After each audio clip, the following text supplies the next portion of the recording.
We will be in just a moment, yes. Good afternoon, everyone, and welcome to the September meeting of City Council special meeting. As usual, we would ask that members of council who are here to leave your video and camera and microphone turned off, please. Who wish to speak, yes. Put your name in the chat window, and then, of course, turn your microphone on and your video camera. And welcome to the September meeting.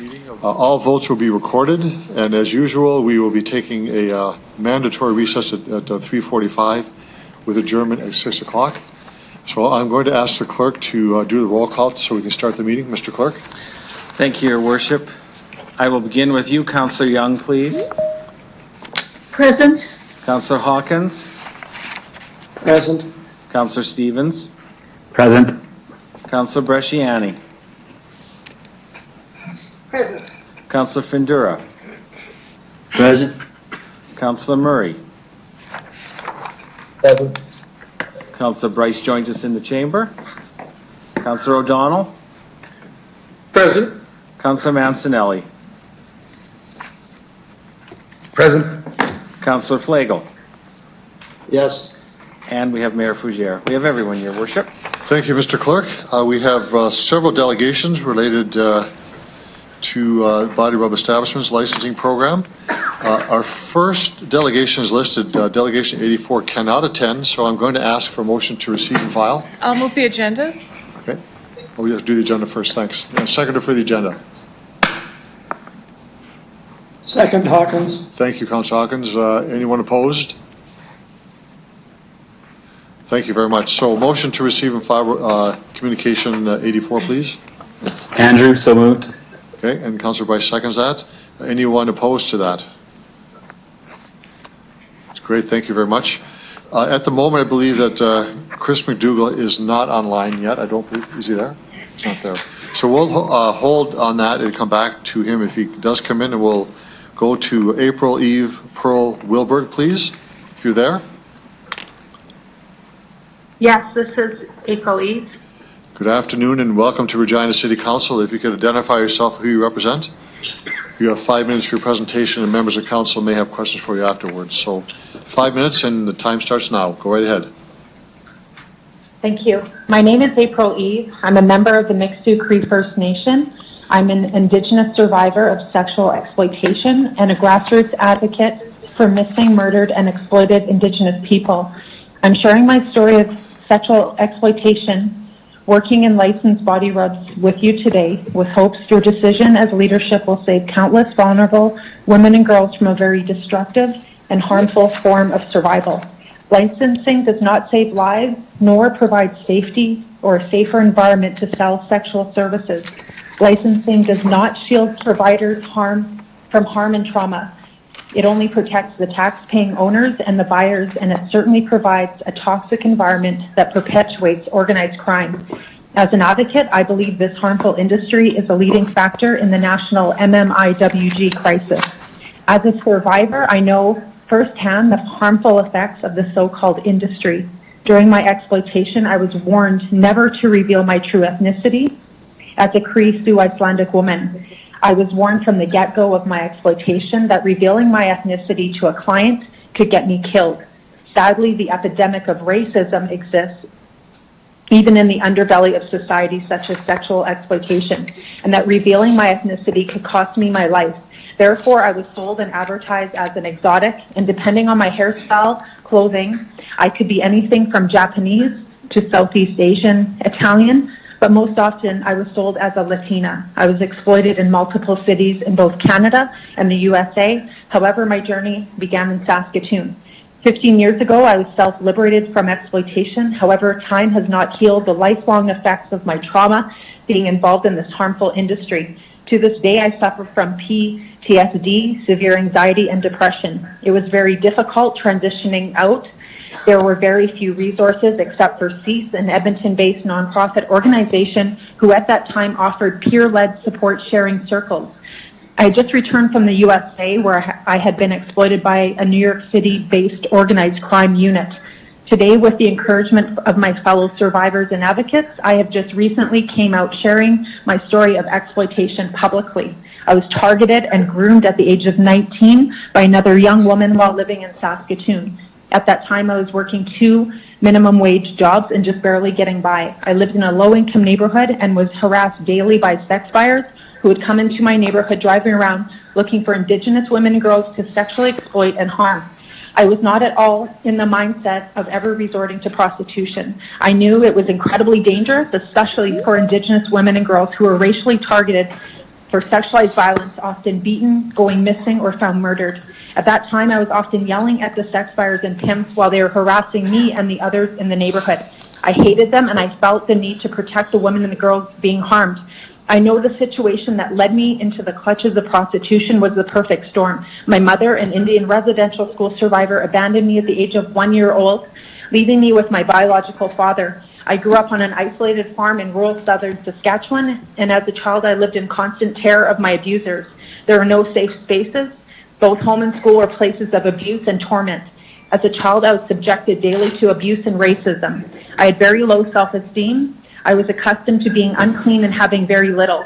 I was always hungry, as my abusers often used hunger as a form of discipline. I remember my sister and I crying all the time, devising plans of escaping, or someone coming to save us. But nobody came, and we suffered.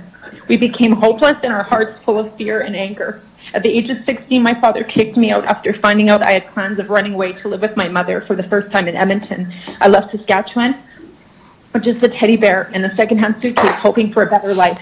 At the age of 17, I was abandoned for a second time by my mother. She moved to Vancouver. I dropped out of grade 11 and spent the next year and a half struggling, working a retail job, introduced to cocaine and beaten by an older boyfriend, ending up homeless, couch surfing. I tried to get help from social services as well, a local youth shelter, but was coldly turned away. I reached out to a childhood friend who was going to school in Saskatoon, and she offered me a place to stay. Ms. Within Wilbur, months of being in Saskatoon, Ms. Wilbur, you have about 30 seconds left in your time. okay, I was targeted and groomed into sexual exploitation. If there's one thing you take away from my truth today is that licensed body rubs are an industry that is harmful and it affects women and girls in a very destructive way. This is an industry that is part of the human rights crisis of missing, murdered, and exploited Indigenous women and girls. Please be a part of the solution and combat human trafficking for the purposes of sexual exploitation and make the right decision to save precious lives and empower and support women and all women and girls. Thank you. Thank you very much, Ms. Wilbur, for your presentation. There are questions from members of council. Councilor Bresciani. Thank you. Thank you, April Eve, for coming forward to be brave enough to share your experience and your story. We can all learn, and I again, just hearing your story saddens me as well. One of the questions, though, that has come up time after time is that by licensing these establishments, it's been thought that it makes it safer for the women and prevents these from going underground. That's why council decided to not go to a ban. They thought it was better to go to licensing. Can you just elaborate on your thoughts on that? Ms. Wilberg? Yes, thank you. I think, sadly that the sex industry is going to be here for a long time, but if we can somehow shrink this harmful industry, I don't believe that regulating the industry will eliminate trauma that's experienced by those women behind those closed doors. Success is really reducing the number of people, the women and girls that are involved in this industry. And we have to work towards the solutions to shrink the number of those involved. Thank you for that. Through the chair, we did try and get a ban to ban these, and that did not pass. So we have no option here now to license these, which is in my, sad. But when we move forward, now that we've got this licensing regime that the city's come up with, how can we access these women to try and find out if they're not being trafficked or engage them in some way? What would your thoughts be to help us with that through the chair? Ms. Wilberg? I think, Thank you. There needs to be discussions around the demand for these types of so-called services, and hearing the stories of those entering this industry, why they're choosing this as a form of survival, and offering them other choices, other options. Right, okay, good. Thank you again for just having the strength to come forward. Thank you. Thank you, Councillor Bashani. There are no other questions. Thank you very much for your presentation and answering questions, Ms. Wilberg. Thank you. I wonder if Chris McDougall is still not there, right? Okay. Harry Road is the next delegation.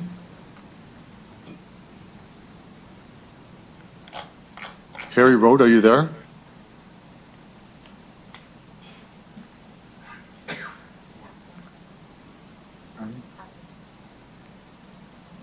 Hello. Yeah, okay.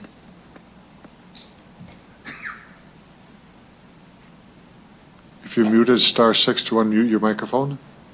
Oh, hang on. Mr. Road?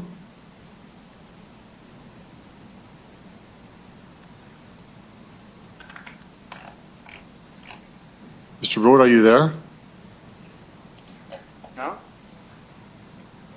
Hard to hear you, though. Can you hear me now? Hello? Just, hello? Hello, can you hear me? Yes, we hear you now. Thank you, Mr. Road, for being here. If you could state your name, who you represent, you have 5 minutes for your presentation as well. Okay. Thank you, Mr. Mayor and City Councilors. My name is Harry Rhoda, and I appreciate being able to represent myself and my family, my wife and 3 daughters. We only became aware of this upcoming vote on August 15th when I was contacted by someone who was aware of my presentation to City Council in 2015 on the strip club application. I don't follow news much, so I thought this issue was laid to rest. And at that time, in 2015, I presented a petition with signatures from our neighborhood opposing the establishment of these types of businesses, since they do not contribute to a healthy society and are detriment to encouraging healthy relationships between men and women. And many others made similar presentations. It seems we are facing a similar issue, and therefore we again implore you not to approve these types of businesses in our city and vote against the licensing of body rub establishments. I did review some information prepared by the city, and I see a lot of effort has been made to try to address this issue and manage this industry. However, we first need to realize that encouraging this industry is harmful to all women, not only to those who are often trapped in the industry, since this practice is degrading to women and continues to portray them as sex objects that can be bought for price. Personally, it's hard for me to fathom in this day and age where women have made such advances, and we as a society where we have and are correcting many long-standing inequalities such as slavery, segregation, racism, and continue to tolerate sexual exploitation of women. Besides being extremely demeaning and disrespectful to women, this practice of purchasing sexual services is still illegal in Canada, and it's illegal for others to profit from the sale of these services or advertise these services. By licensing these establishments, you're allowing the owners or pimps, I guess, to advertise and profit from the sale of the services provided by the workers. Also, the clients who are purchasing these services which is also illegal. By licensing these owners, it legitimizes these establishments and makes it clearly impossible to arrest and charge them for pimping, since the city has allowed them to operate in this fashion. I believe once you take a step to license these establishments, you'll open a Pandora's box, which will potentially lead to increased human trafficking and sexual exploitation of women, which is already a worldwide problem. Our city needs to be a bit more proactive in this issue. It's easy to look at other jurisdictions and conform to the way everyone else is operating, but it takes bold leadership to try to change an attitude. Many businesses operate under the principle of supply and demand. In addressing this issue, we tend to look at the supply end and forget about the demand side, the clients. I challenge you to address the demand side, these men who are seeking out these establishments and sexual services. These men are also inflicting long-term harm on themselves and other women, since they do not know how to develop healthy and respectful relationships with women. Our young men and women need to be properly educated on how to develop healthy relationships with the opposite sex that motivate them to build healthy and progressive community that promotes mutual respect. We all have pride in our city, and I know you, Mr. Mayor, and members of council want our city to the best, want it to be the best it can be. Otherwise, you would not have taken these leadership positions. But in these leadership roles, you must always do what's right for the betterment of our community and look to things that will propel us forward and not pull us back. I personally cannot see how approving and licensing these establishments will be for the betterment of our city, and only see potential problems and pitfalls. As residents of Regina, I strongly believe that we should leave a legacy for future generations that shows that we stood for a healthy and progressive society where women and men are equally respected. I personally would be ashamed of myself if I didn't speak up on behalf of my family and neighborhood, and hope that you, as our city council, will not be afraid to speak against this proposal on behalf of your families and constituents, and that you would promote a higher set of values that we as a progressive society should adhere to, so we continue to show proper respect to women in our society. If you agree, I urge you as a city council to vote against the licensing of body rub establishments in our city. In closing, I would urge you to be the leaders that residents of Regina can be proud of. What sort of legacy do you want to leave for future generations? One that shows apathy, where we just shrug our shoulders and say, well, it'll happen anyway, there's no way to stop it. Or where we finally say, enough is enough, and shape a society that shows our sons and daughters and all those who make our city their home what a well-functioning community looks like, where men and women are equally respected and not portrayed or Mr. Rhoda, you have 30 seconds left in your time. Thank you, in a demeaning way. Personally, I would be ashamed and embarrassed to have to face my children and family and say that allows it to happen when I have the power to stop it. If I remain silent, I would always feel that I was complicit in allowing this to happen. As our elected officials, I again challenge you to do the right thing. You have the power to shape the development of our city and make it the best it can be, so please do it. I strongly believe if you vote against these types of businesses, history will again show that you were on the right side of this issue. Mr. Rhoda, I'm going to have to stop you there. I'm sorry. I know you're near the end of your time, but I do have to stop you at 5 minutes. So thank you very much for your presentation. And there are questions from members of council. I'll start with Councillor Fundura.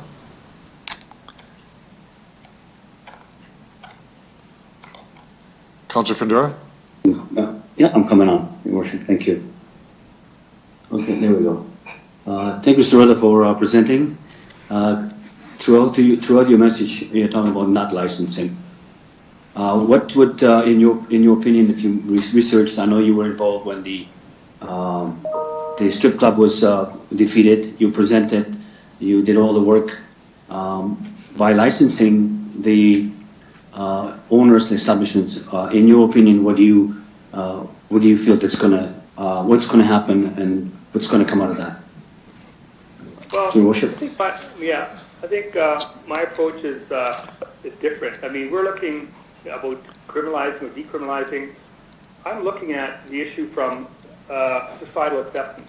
We really have to decrease societal acceptance of it. It needs to be discouraged because we're looking at human dignity that needs to be protected. It's easy to just kind of go along with whatever else is doing. Rather than we're saying is take a proactive approach. We have to look at ways to reduce this. You know, and sometimes taking a stand is not going to change immediately. We see in the States in racism, one shooting happens, take a stand, nothing happens. But should people stop taking a stand? No, because it's wrong. And that's what I'm saying. And to make an attitudinal shift, rather, right, it's difficult. I know what the lady before said, yeah, we need to have a discussion on that demand side. We need to reduce it and see if we can look at educating, maybe take social workers to come in to those places, because sometimes when you're in it, you don't know what it's like to be out of it. So it's very difficult, I think, for when we talk to the maybe sex workers directly. But I'm not sure. I think there's other approaches that we could take. Maybe an ad campaign about saying that, you know, this is still sexual service to crime. I'm just saying we have to do something different. You know, otherwise we're going to have the same result all the time. Councillor Fundura? Okay, that very good. Thank you, Mr. Rhoda, for answering the question. That's good for me. Thank you, Your Worship. Thank you very much. Councillor Bresciani? Thank you, Mr. Rood, for coming forward. I agree with everything you've said in your speech. But I guess the one concern is that the council has fought for a ban. that failed. So my question to you is that ban has failed. Now we are stuck with the licensing. How would you see that it would be better that these operate without any licensing or with some regulations in place, if that's our only option right now, through the chair? Mr. Rhoda? Like I said, I really disagree that it's our only option. I mean, it's easy to kind of be complicit and kind of continue on or whatever, right?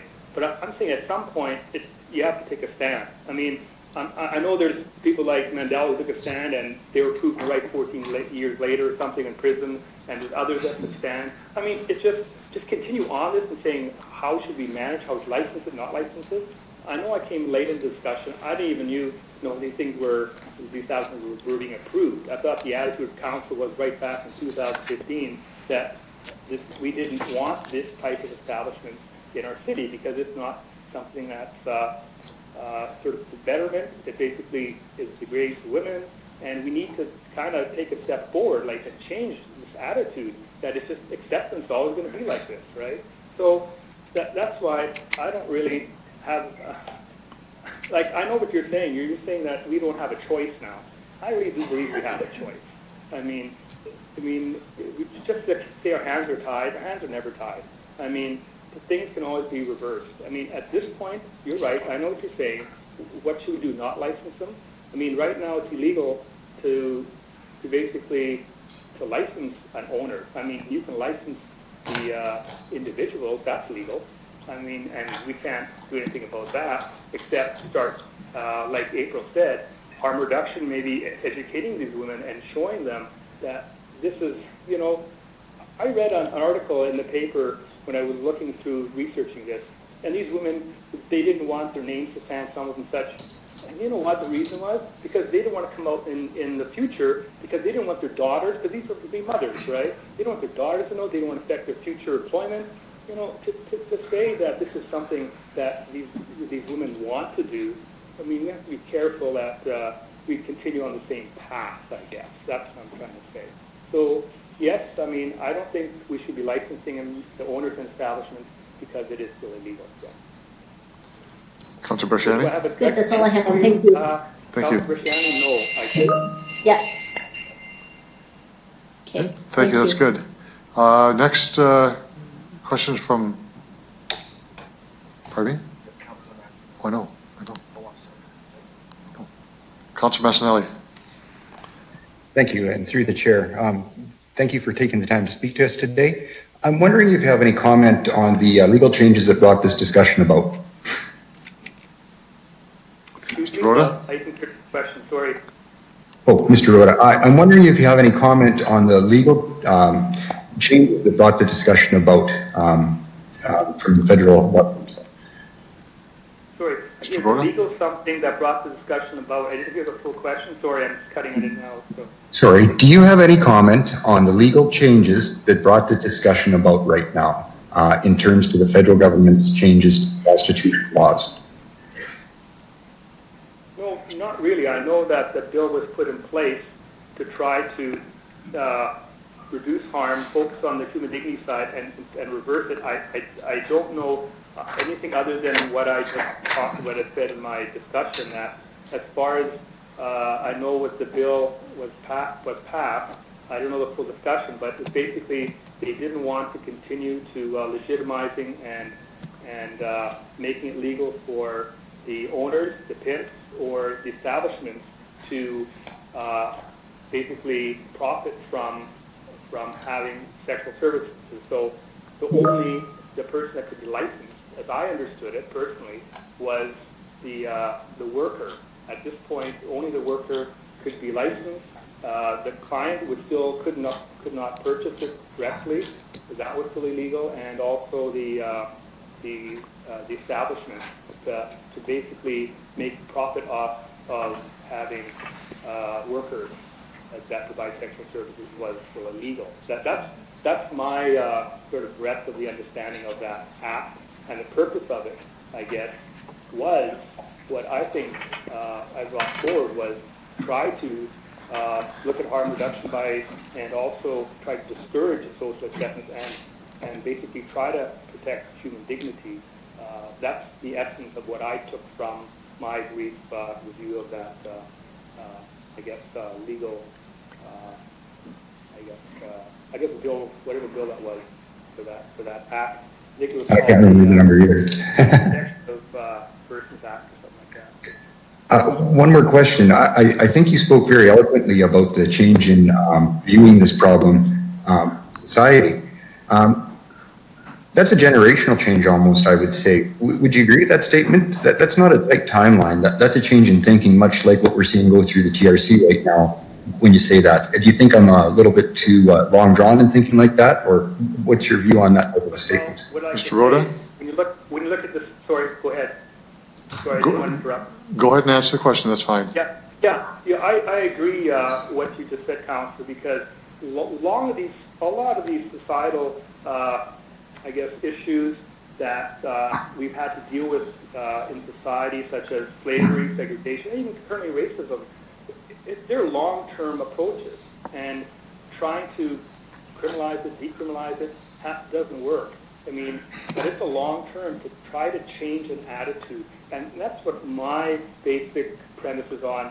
I mean, if you're locked into licensing, I mean, even though I approve of it, I feel a lot more effort has to be done into having a societal shift. We cannot continue to accept this as we move forward, as this is something we want to have as part of society. I mean, looking back, maybe 100 years ago, people say, well, slavery's pretty good, you know? I mean, the slaves would say, you have a good slave master, probably you're basically well kept, you know, you have a good job, you know, your children have a place a good job, you know, but, you know, the bad slave masters were, their workers wouldn't be too pleased, but maybe society tried to correct that by taking slaves away from the bad one and giving the good one. We might say that's a good thing, but really, you take a step back and say, no. We can't manage this incorrect period to basically own people, right? That's the thing. But even that, which is obvious just now, took a long time to change. So did segregation in the States and South Africa, racism, which is going on now. I mean, every year it seems, even every half year it seems, there's an issue with racism. People protest. It seems like it fades away again, and then next 6 months is another issue happens, and people protest. People are taking a stand, but they don't know the exact way to come around it.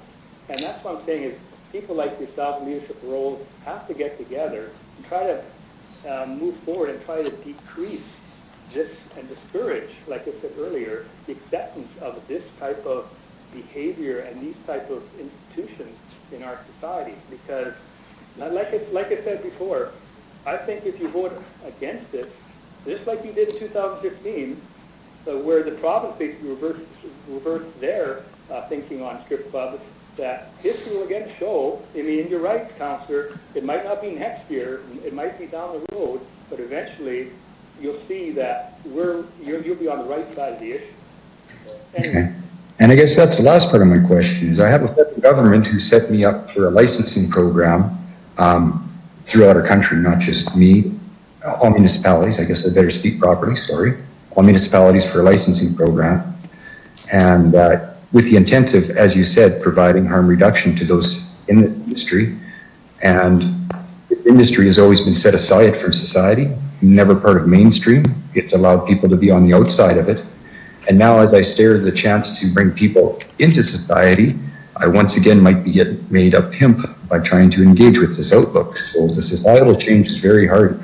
I just want to say thank you for your time because there's a lot of thought in there. Thank you. You're welcome.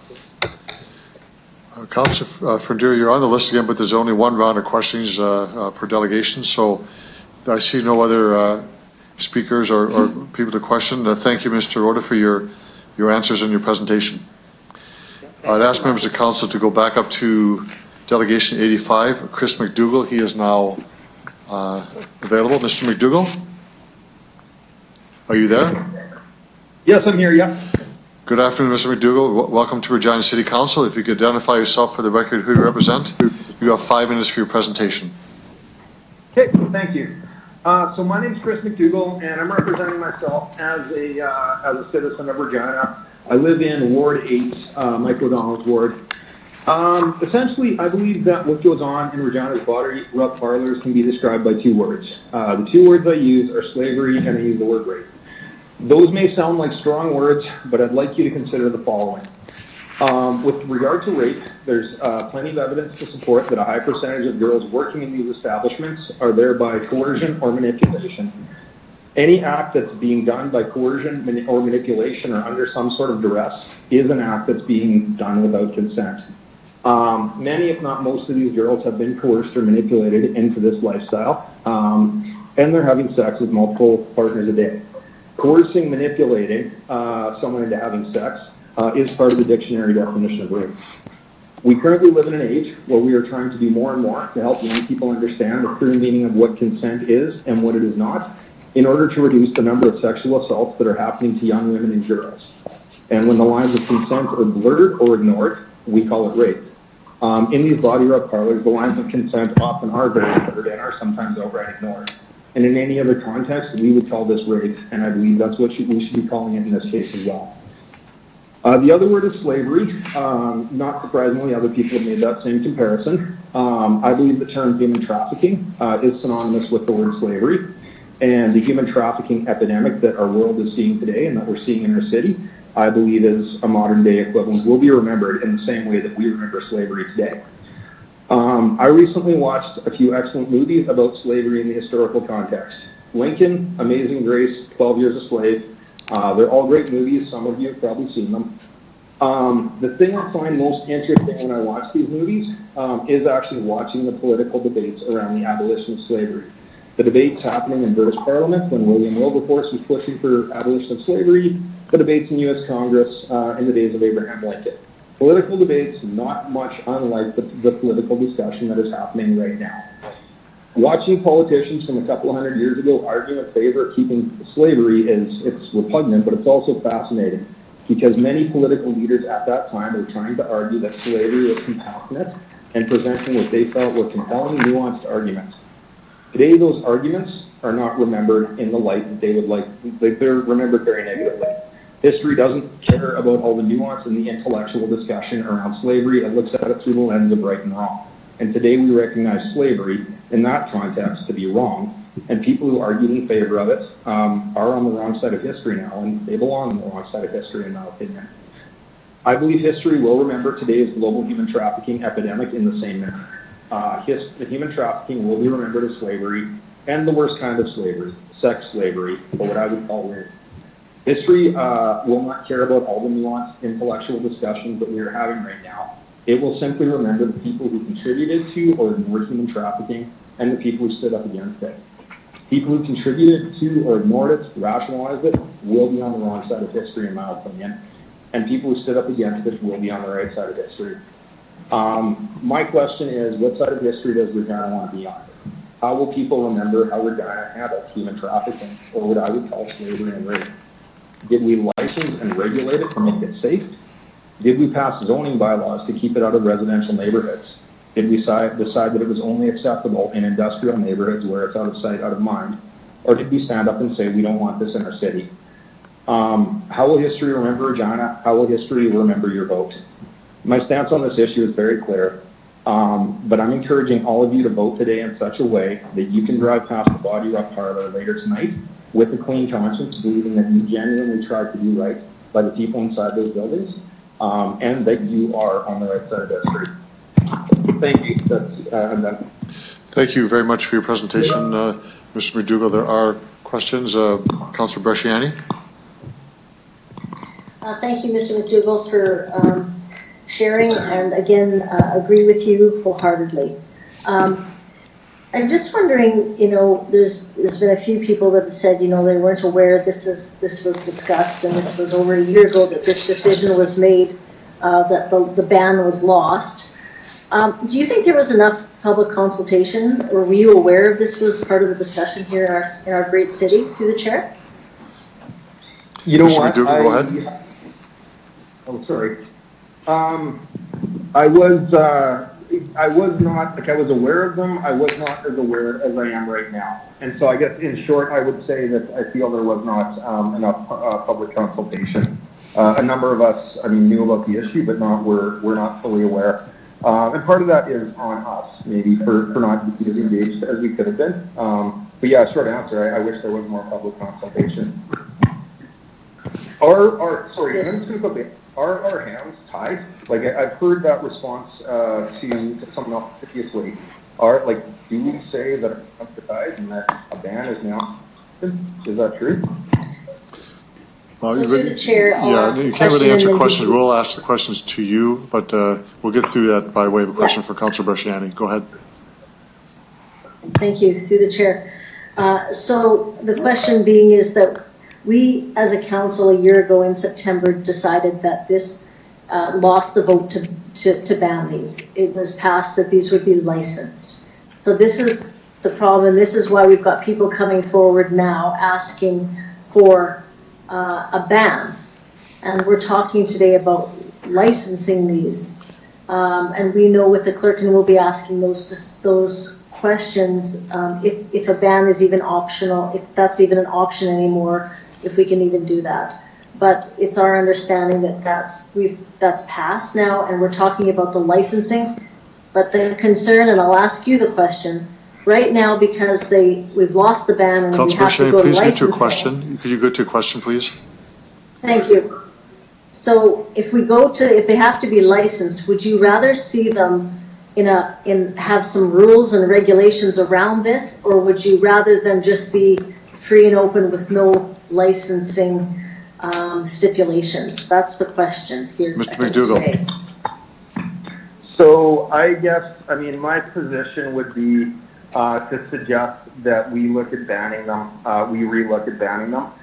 Asking if, an either or, again, I've just presented what all the rational arguments for slavery and the historical context, and in this, I see it the same way.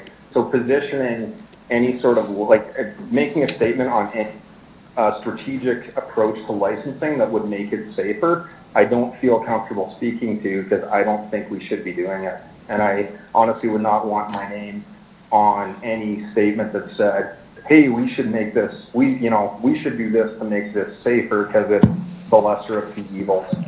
So from my perspective on it would be, if there's any way we can revisit banning these altogether, that's what I'm putting forward for. And I regret that maybe I'm late to the draw on voicing this concern, if in fact it's.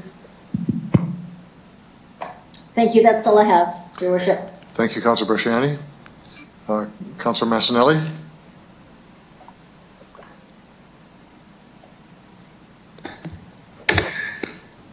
Hello, through the chair. Thanks for taking the time. Just wondering once again if you're aware of the federal decisions that led to the discussion we're having today, and how they've changed what we have to speak of and how things work. Mr. McDougall. I was aware that the current federal government was looking at revising. I'm familiar with the previous, the Nordic model that was implemented by the previous federal government. I am not familiar with the changes that have been put in place. I'm aware that the current federal government was looking into changes. I was not aware that a bill had officially passed. I guess, and I'm sorry, because of that, I can't really speak to that. I would suggest that, I'm putting this out as a question, but it's a suggestion. It's a rhetorical question in terms of, I would suggest look at whether or not the current changes to the federal laws, the current changes federally, box us into being required to have these establishments. If they don't box us in that being required to have establishments, then I would still say that we should relook at getting rid of them. I struggle very hard to believe our hands are tied, but unfortunately I'm not aware of the changes. I supported the Nordic model that had previously been implemented and has been proven to be successful actually in a number of countries around the world that have implemented it.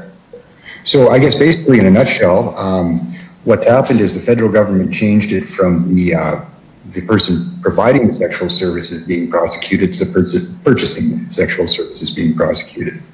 Because of that, the police have had a problem with enforcement in this area. Due to the problem with enforcement, that's where the licensing and zoning came into play to try to enforce and provide safety. With that in mind, how does that make you feel on the current decision we're making? Mr. McDougall. I still, again, in the context, I think history will not be concerned about all the nuanced arguments. I really think stand up and say no, not in our city. That's my position on it. In terms of, again, what I do support doing is taking measures to try and find ways to help these girls get out of this lifestyle and more assertively go after the pimps and the johns. And I mean, for the smaller percentage of girls who really choose to be in this lifestyle, if you are we're not coerced or manipulated in some manner, if you are providing the resources available to these girls to get out of these lifestyles while you're going after the pimps and the johns, and licensing of what I would call a pimp, to me, you obviously are not going after them, right? I think that is the better approach. I do not see how licensing these establishments empowers that to happen. Thank you for sharing it. Have a good day. Thank you, Councillor Massanelli. Appears to be no other questions. Thank you very much for presentation and answering questions, Mr. McDougall. I would just ask members of council to please refrain from making long statements before your question, so we can make sure we get through our delegations today. Next delegation is number 58. This is Isabel Hanaud. Hi. Welcome to City Council. If you could identify yourself for the record, who you represent, and you have 5 minutes for your presentation as well. I'm Isabelle Hanaud, and I represent myself as a Regina citizen. Go right ahead. Okay. So, when I moved to Regina 7 years ago, I kept telling people that if I had kids, it would be a beautiful place to raise them up. Surrounded by spectacular prairies, the city of Regina had the perfect size, an accessible sky, welcoming people, and a feel-good life rhythm. Community neighborhoods, several churches, and a big nature area in the middle. What I needed, what I wanted, and what I chose. Although life was promising to be good in my new home, over the years I myself saw and heard from others a high level of distress and violence in the city that seems to keep increasing around me in the last 3 years, to the point of making me feeling anxious, feeling disappointed, and feeling trapped in my own house. Almost every single night, I can hear how the city lost control. As a citizen of Regina, as a woman, as a single woman, I do not feel safe at all in Regina anymore, because what I see and what I hear every day is that my city is controlled by criminals. Doesn't matter what we say about it, it's not my daily reality. So I am losing my quality of life slowly, day by day. Now I am really mad inside of me, and I am mad because I am afraid. And if this is Regina right now, what will it be tomorrow? So now that the city wants to vote a bylaw in favor of licensing the body rub establishments in Regina, I am concerned by the idea of it. And I do not understand which messages and values we want to promote as a city. As a woman myself, I feel disrespected and unsafe. And I'm just like having those questions like, what do we want men thinking about women in this city? How do we want our male teenagers thinking about women in this city? How do we want our boys thinking about women in this city? How do we want women thinking about themselves? And how we will educate and build up self-image, self-respect, and self-confidence in our daughters and our boys to respect them as persons, as humans. Who are the clients of those body rub establishments? They're right in our family, our street, our neighborhood. What are we doing to our families, to our couples, by allowing criminals to exploit women and destroy lives? Destroying women, destroying families, destroying the quality of life in the city, destroying dreams and hopes, and destroying values, destroying the city of Regina, because what we destroy, when we are destroying, we are not building. And I wish that the City Council wants to build up a city with justice, righteousness, and peace that will offer a future, goals and dreams, hope and beauty to his citizens and future ones. And I wish that we would be recognized as a city that stood up and found her way back to honorable values. A place where it is good to raise her kids. So, thank you. Thank you very much for your presentations, Ms. Heno. I'll see if there's any questions from members of council.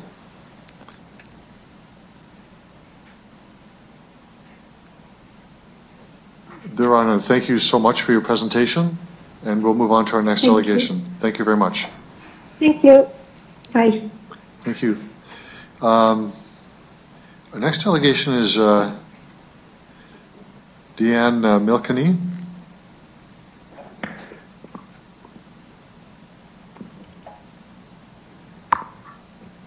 Hello? Hi, Diane McKelly, are you there? Hello?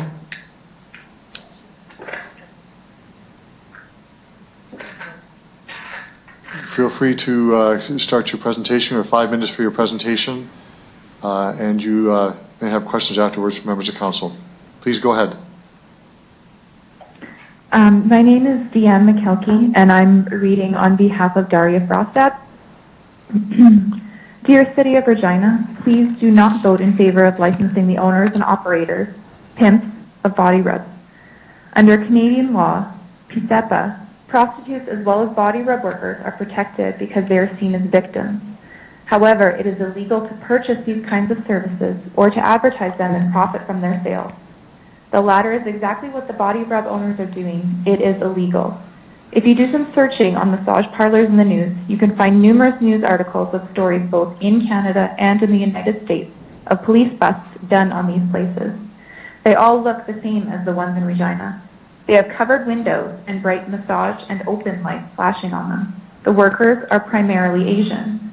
There are human trafficking rings, which are a form of organized crime, that bring in Asian women to North America to work in these places.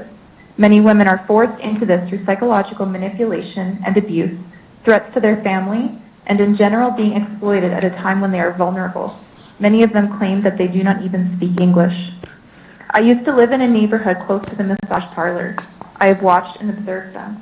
I've seen men drive up to a massage parlor and text on their phone. In a few minutes, a worker would come out and go into the man's car, and he would drive away. To where? Do you think she's safe?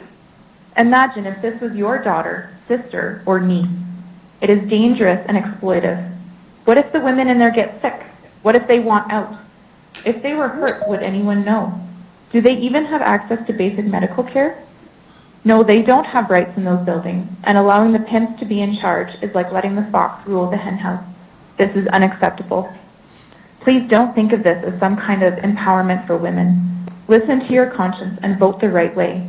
You are in a position of authority. Please make a difference that is good, even if it may be unpopular to some. If these owners and pimps are licensed by our city, then it will be impossible to arrest and charge them for what they are doing. Please stand on the side of the victims. Be a voice for those who cannot speak here for themselves. These women need our help. They don't need us to empower their abusers. Thank you. Thank you, Ms. McKelkey, for your presentation. There are questions from members of council. Councilor Mancinelli. Actually, I did not pose a question this time. I think that was left over from last round. Was it? Okay, sorry about that. Okay. There are no questions, and thank you very much for your presentation. Thank you. Next delegation is Karen Bowler. Yes, my name is Karen Bowler. Okay, welcome to And Regina City I Council. You have 5 minutes for your presentation. There may be questions from member council afterwards. Go right ahead. Right now? Yes. Thank you. Yes, my name is Karen Bowler. I'm representing myself. I live in the north west end of the city, and I want to really thank you so much for the opportunity to share in this discussion. Once again, the subject of licensing body rub parlors is coming into question. And at this point, the question before City Council is, should we or shouldn't we license the people operating these establishments? And I'm of the strong opinion that we should not. Recently, I undertook some research in the area of sex trafficking. And sex trafficking is the fastest growing area of crime in the world, with 1/4 of the victims being children. And the demand for younger preteen children is increasing. The greatest consumers of trafficked children are North American men. I will draw heavily from what I learned through an undercover police agent, Tim Ballard, who has used his undercover skills to develop a search and rescue agency whose mandate it is to find and free children from the sex trade. His well-established and highly regarded agency, which has successfully found and rescued over 1,000 children to date, is called the Underground Railway. Information and statistics on his ongoing work can be easily searched and verified on the internet. Tim Ballard appeared on the Candace Owens talk show around the question, should prostitution be legalized? And I watched that program and I noted a few things pertinent to what I'm sharing today concerning decisions presently being made in Regina. In considering the question, should prostitution be legalized, Tim offered his perspective. He said, I have an advantage in that I know these guys. I know sex traffickers. Through many undercover operations, I have spent time with them. I know how they think. They are businessmen out to make money, and they will use legalization as a front for illegal activity. If there are 10 legal women available, there will be 10 illegal situations available in another room for more money. It's a known thing that Regina is one of the cities that traffickers use as they move women, possibly teens and children too, around. For anyone who has looked into this matter even a little, that is common knowledge. Regina is one of the western hub cities traffickers use. I believe we want to make it harder, not easier, for traffickers to operate in our city. However they dress it up or hide it or hire their own staff, I believe that these body rub parlors are or will be a front for the purchase of sex. And in the long run, nothing good will come of legitimizing such owners. If an inch is given, a mile will be taken. A body rub parlor, if it isn't happening already, is a step toward the sale of sex, not away from it. I believe we are obliged as citizens and lawmakers and law enforcers to protect people by making legal and lawful decisions that move people away from the sale of sex. At one point in time, a large delegation of concerned citizens came to City Hall and spoke. And because of that collective and broad public outcry, you changed your minds as a council. That was to do with the strip club. A body rub parlor has the same potential negative outcome for our city. The exploitation of women, harm to our children, and the likelihood of the sale of sex. There are as many concerned citizens now as there were then, and that is still the broader public outcry. Please make this decision with that initial outcry in mind. and please do not take steps towards legitimizing the sale of sex in our city. Thank you. Thank you very much for your presentation, Ms. Bowler. I'll see if there's any questions from members of council.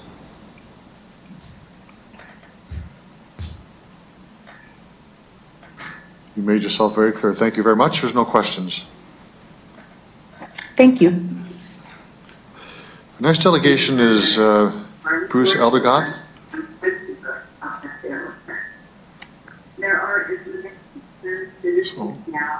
So we have a... Hello, is this Bruce Eldergott?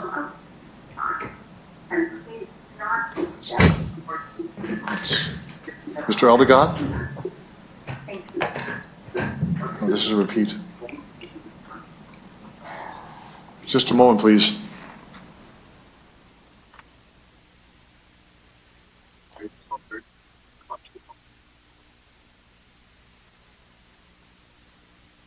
I believe for the last delegation, if you could mute your phone, I believe you're listening to it on the computer and your phone's on, so it's giving a loop back on the voice. I wonder, is Mr. Bruce Eldergott there?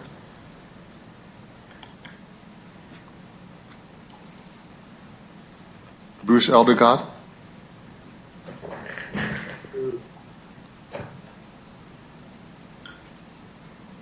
See there? If you press star 6, you could unmute your phone.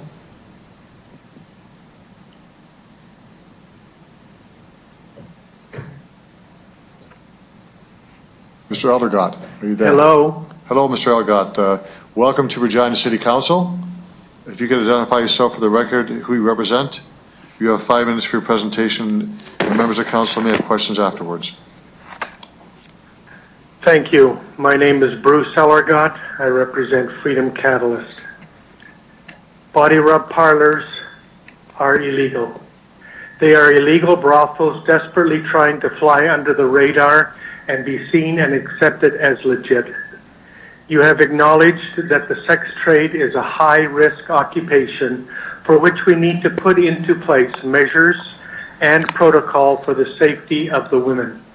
A significant measure that needs to be put in place to ensure not only the safety of the women, but the legality of their presence working in the body rub is the freedom of our police, bylaw officers, and occupational health and safety to randomly inspect these establishments. Are the buzzers working? Are all the women licensed? Are they underage workers? Are any of the body rubbers living on premise? Our police and bylaw officers must have the freedom to do their job without having to adhere to a bylaw that was designed for legal, clean, above-board businesses.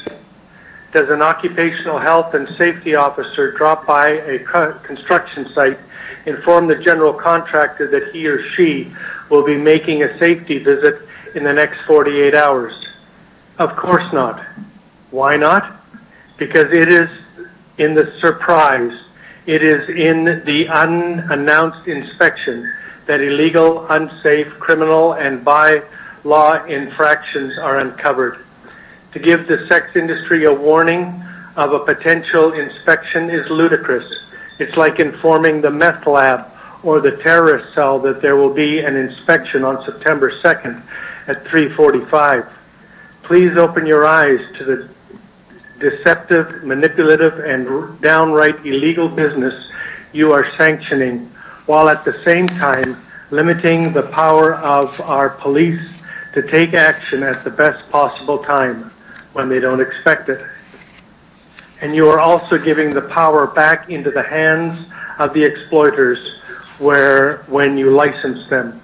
Please recognize the illegal, exploitive, and criminal nature of this business.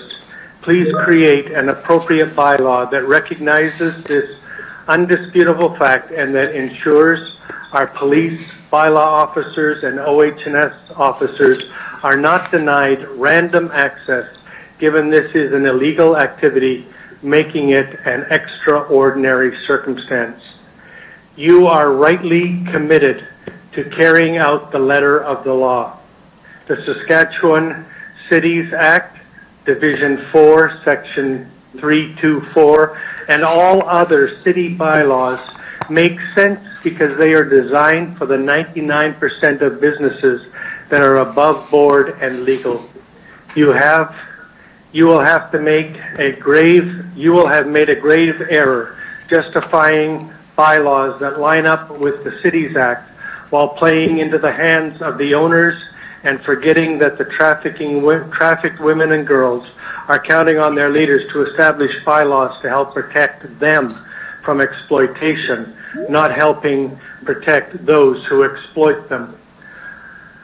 Why are you so committed to following the guidelines set out in the Cities Act while you seem to have little regard for PSEPA and its laws?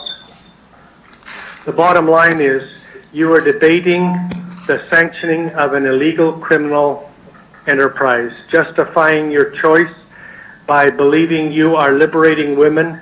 Nothing could be further from the truth. To justify what you are doing, you have to stick your head in the sand, hum as loud as you can to drown out the voices of the exploited, and plow ahead, because it is easier to walk the path of least resistance than to stand up for the exploited and stand against the exploiters. Just because you are councillors on the city council... Mr. Ellegard, you have 30 seconds left in your time.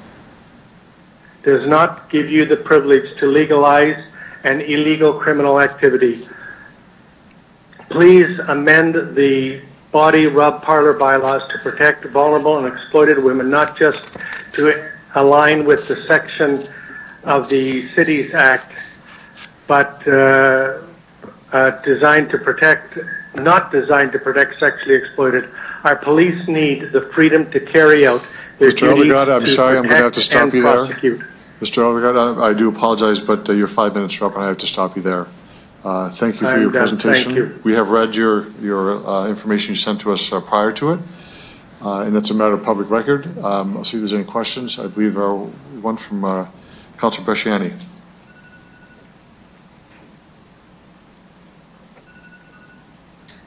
Thank you for your submission and your points. Is there anything, I know you did not finish, is there anything that you wanted to add? I finished my presentation, and offhand, there's nothing I can think of adding. Thank you for that. Okay. Thank you. Thank you. Thank you, Councillor Bresciani. Thank you very much. There are no other questions, Mr. Ellegard. Thank you very much for your presentation. Thank you. Next delegation is Marilyn Phillips. Hello. Ms. Phillips, are you there? Yes. Good afternoon and welcome to City Council. You have, if you identify yourself who you represent, you have 5 minutes for your presentation. Thank you very much for your presentation. Hello. So thank you for the...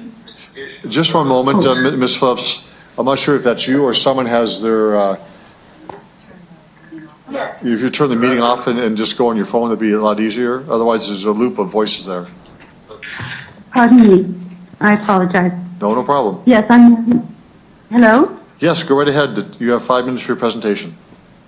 Thank you for allowing me to speak my concerns, which are primarily around two issues, and will be somewhat repetitive from the previous speakers.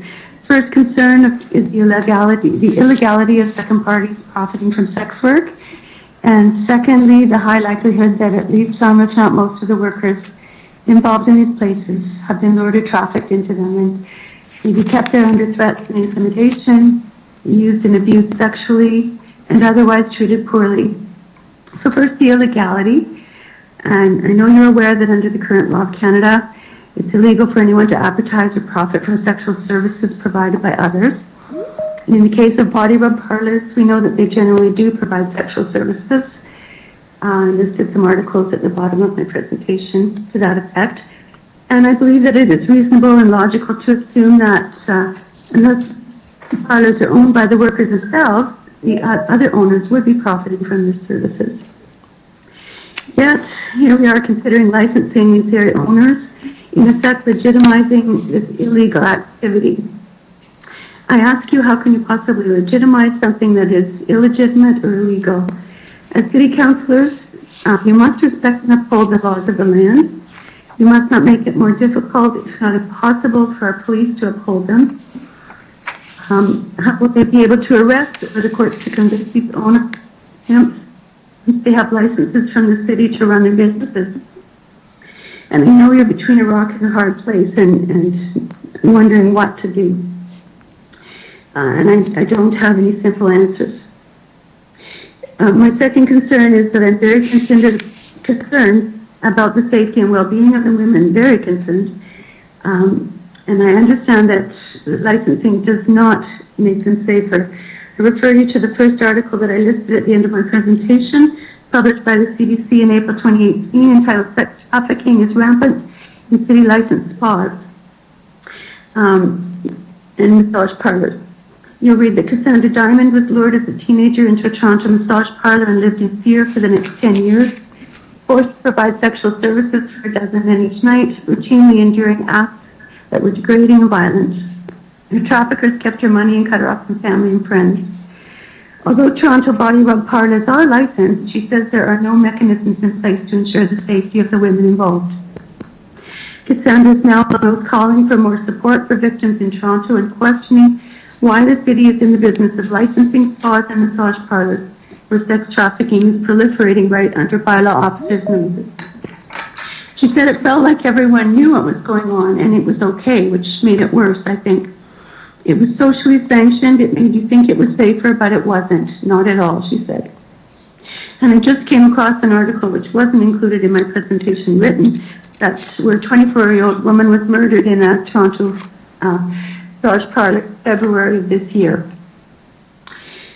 Of the 200 trafficking victims recovered by Toronto police since 2014, and that's since been updated to 300 in the May 2019 article, they say many are trafficked within city licensed establishments, and the city is trying to figure out what to do about it, as are we.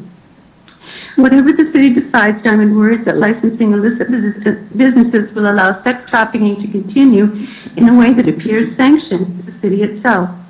And I don't think that's what we want. Again, I quote her, "I remember thinking these people know about what's going on because they're licensing this. I perceived that the licensing standards understood that some guy was hitting me, spitting me, punching and kicking and slapping. It's like they knew that these requests were being made and were saying it's okay." And in a more recent article, that one in May 2019, Diamond said she witnessed acts of rape, violence, robbery, and an overall disregard for human life. Friends, I plead with you for the sake of these young women and girls, please do not license these owners, these businesses, and their pimps. In effect, you would be sanctioning their illegal and abusive activities, and I'm afraid it will proliferate. Thank you. Thank you, Ms. Fields, for your presentation. I'll see if there's questions from members of council.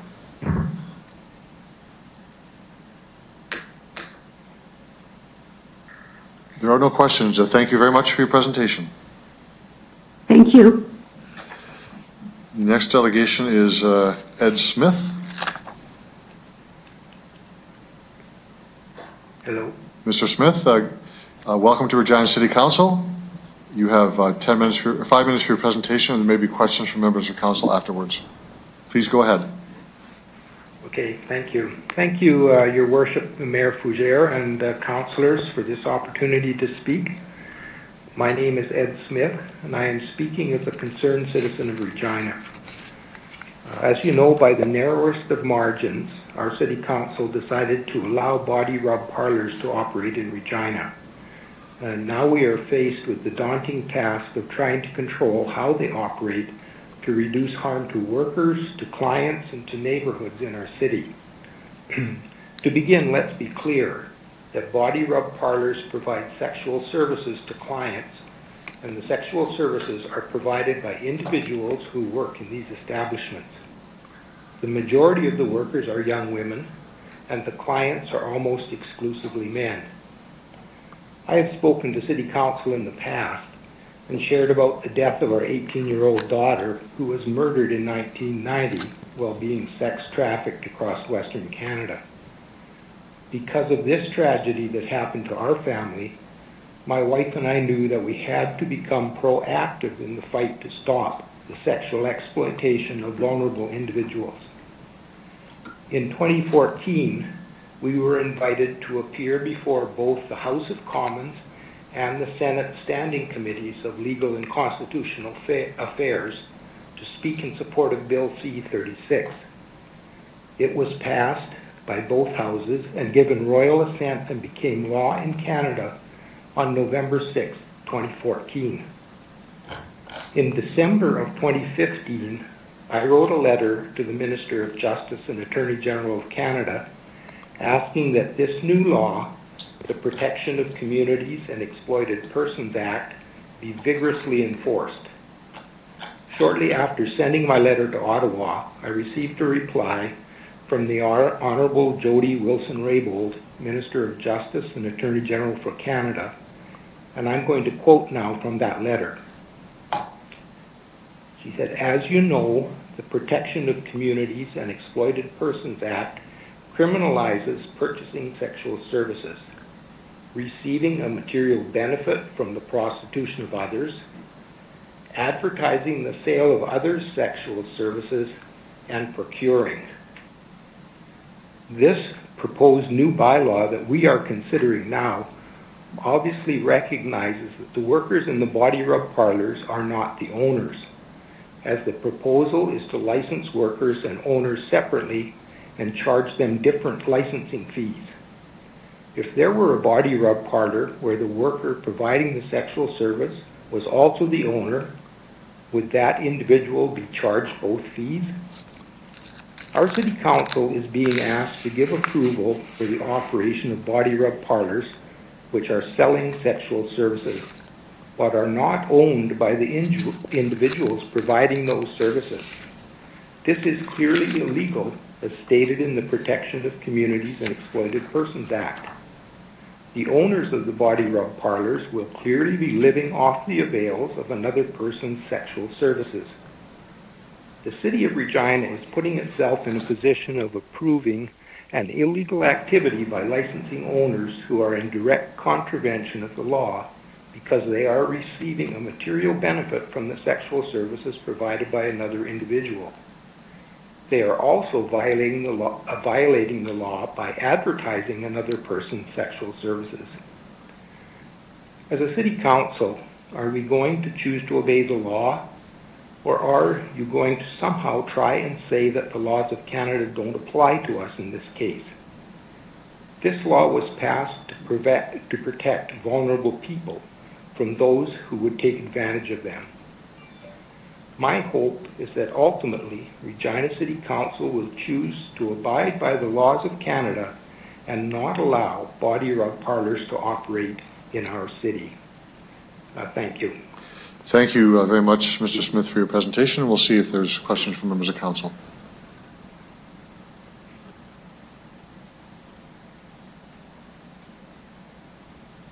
There are no questions. Thank you very much. Thank you. Angie Ivy is the next delegation. Miss Ivy, are you there? You still got me. Should I just hang up? Yes. Yes, please. Hi.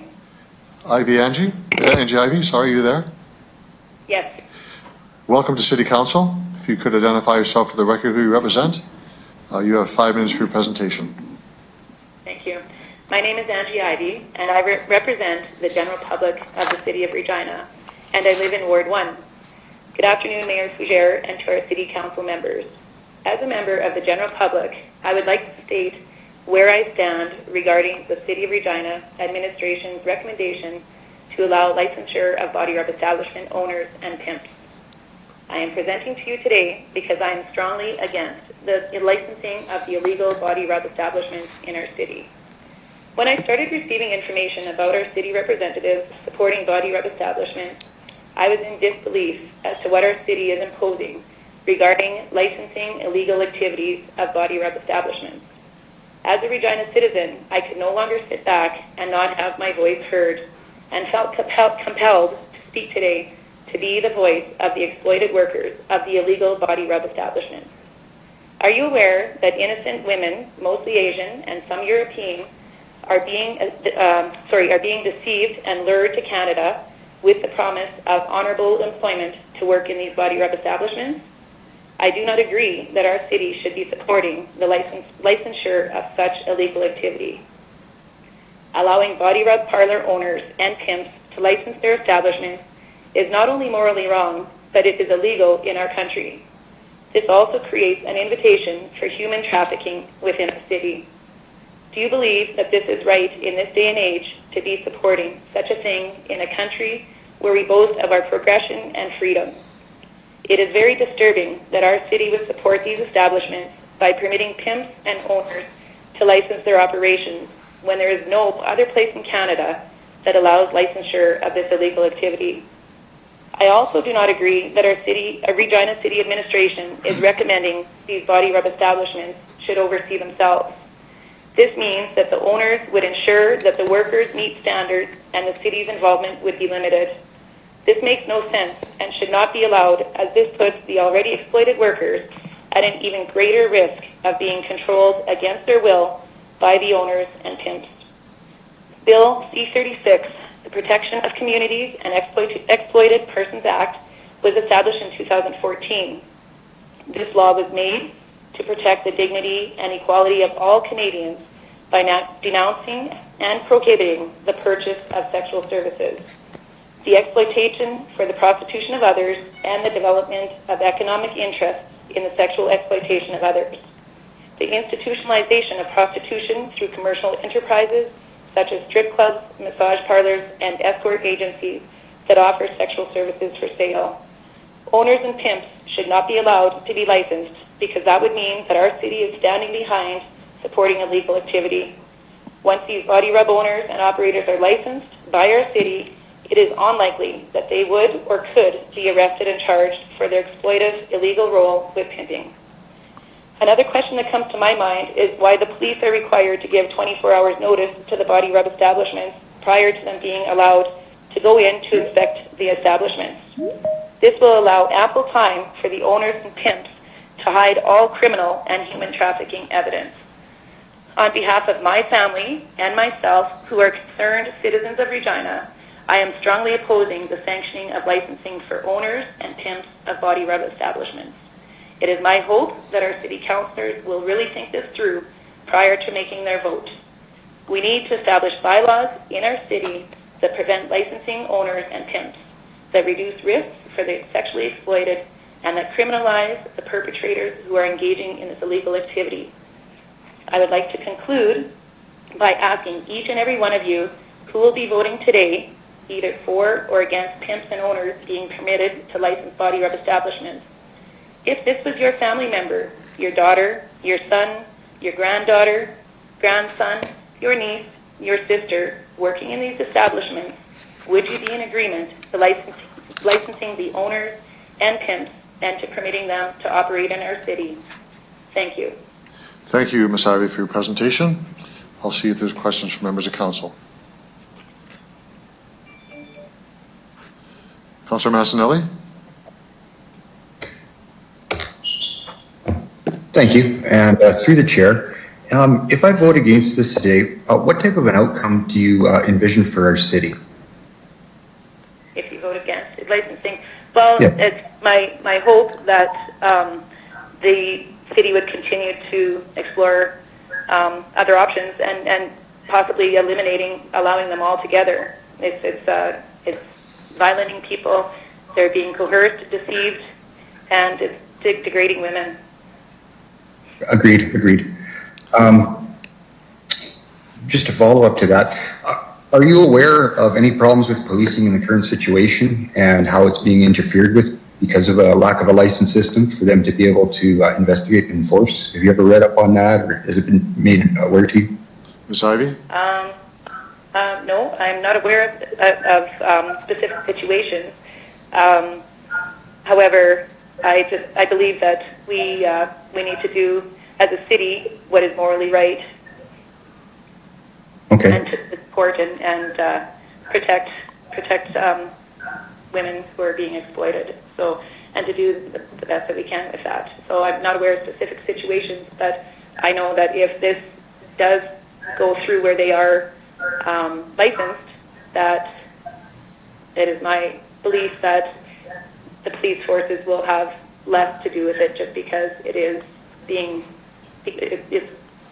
encouraged and it's legalized, right? Okay. One more question for you. Why do you think we're talking about this today? Why do you think this initiative was brought about? Ms. Ivy?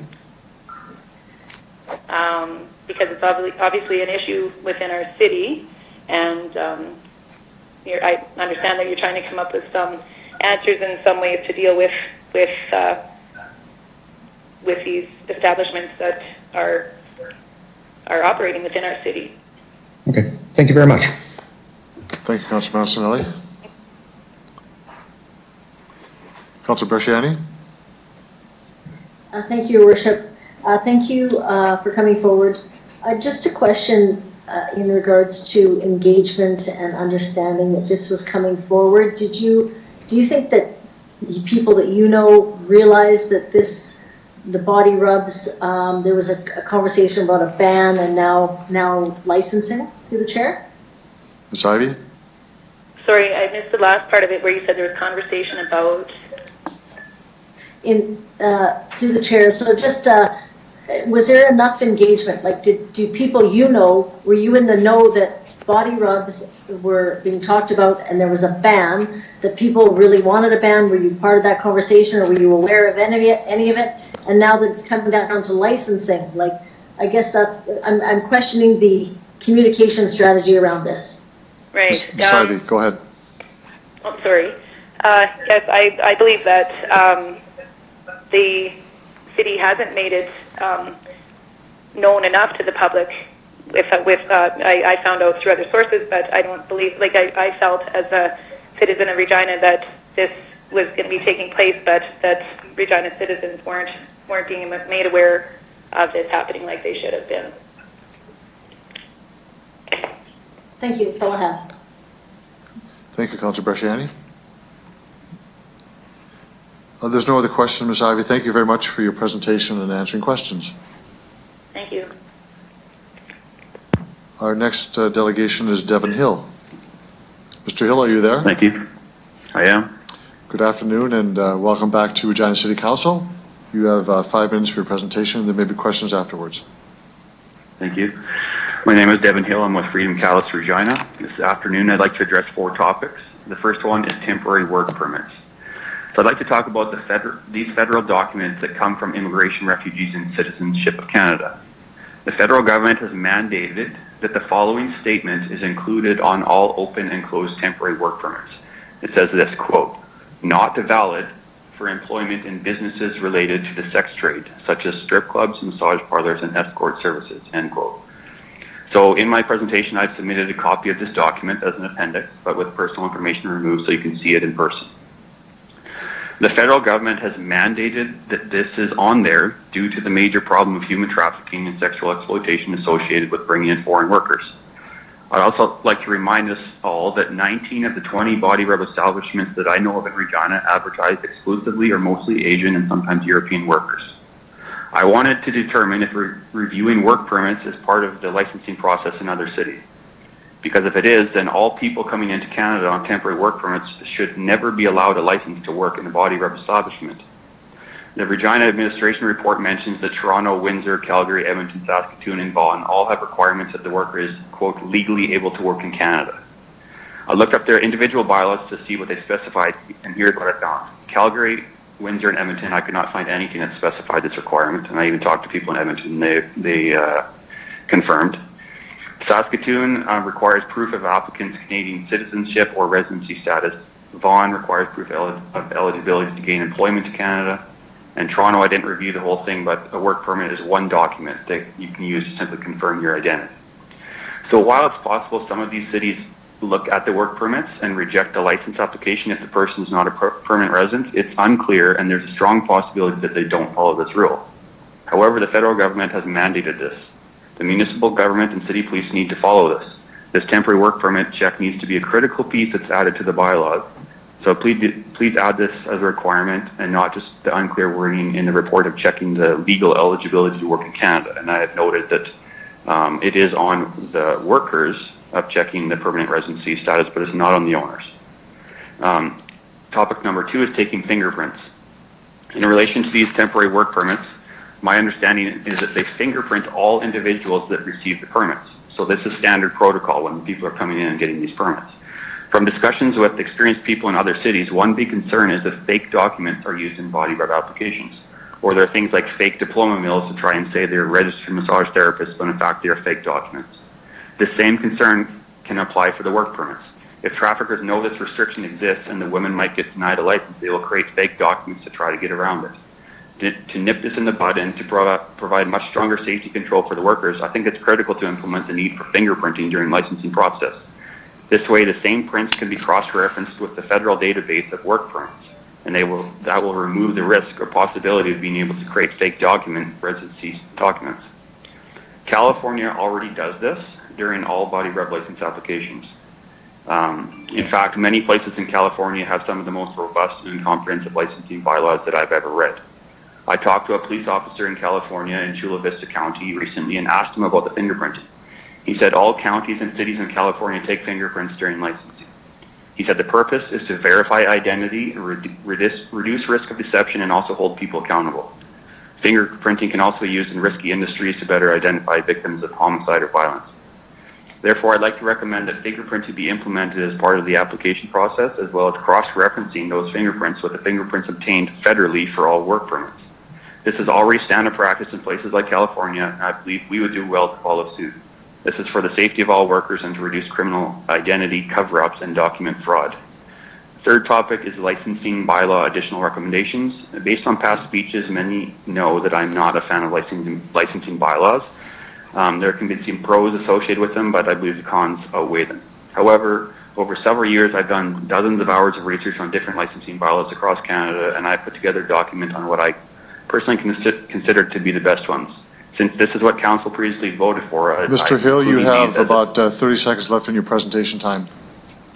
Thank you. Additional bylaws to be considered for inclusion and during the appendix. Topic 4 is licensing illegal owners. If an owner is involved in a body rub establishment, it is illegal based on federal law. Please do not license illegal owners. If an owner is involved, that should be immediate grounds for rejecting any license. Also, it's super critical to put something in place that if falsehood or lies is used on any application process, such as stating an owner is involved, that license should be revoked if it's found out that was false. Mr. Hill, I'm sorry to stop you. Your 5 minutes are up. I do apologize. I know you're near the end of your presentation, but it is 5 minutes, and there are questions from members of council. So I'll start with Councillor Bresciani.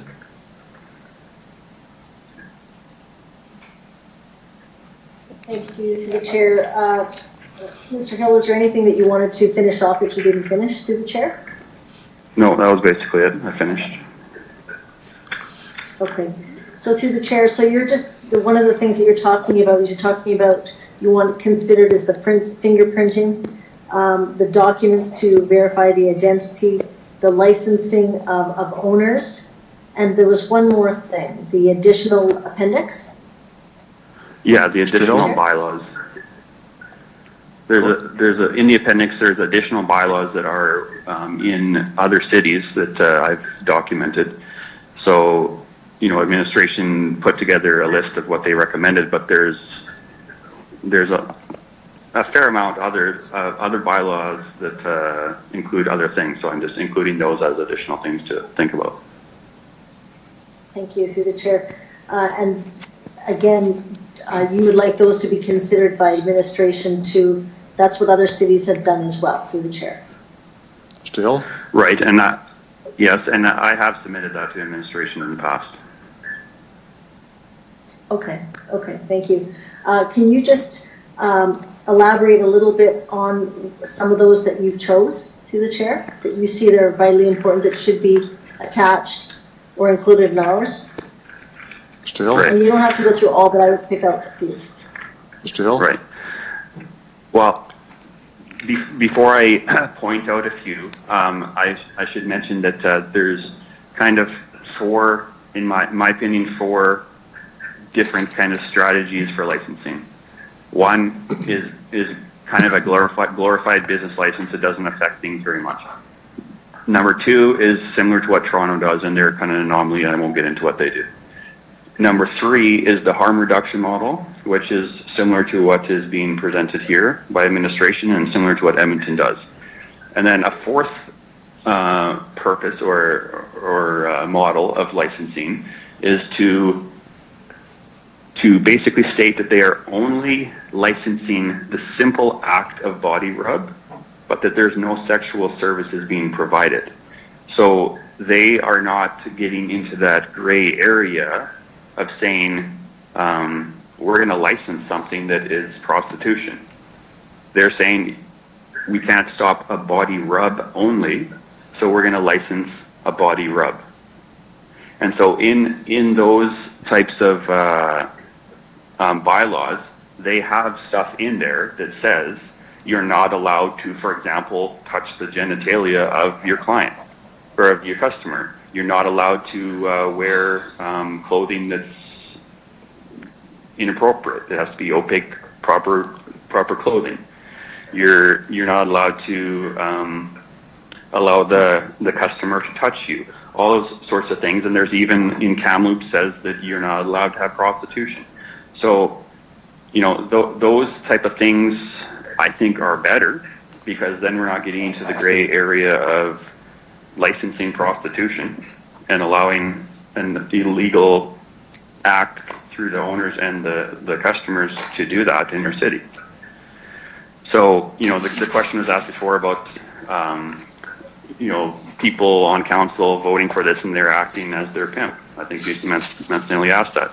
That's how they get around that, is like to have licensing bylaws that are not the quote harm reduction model, but still allowing prostitution.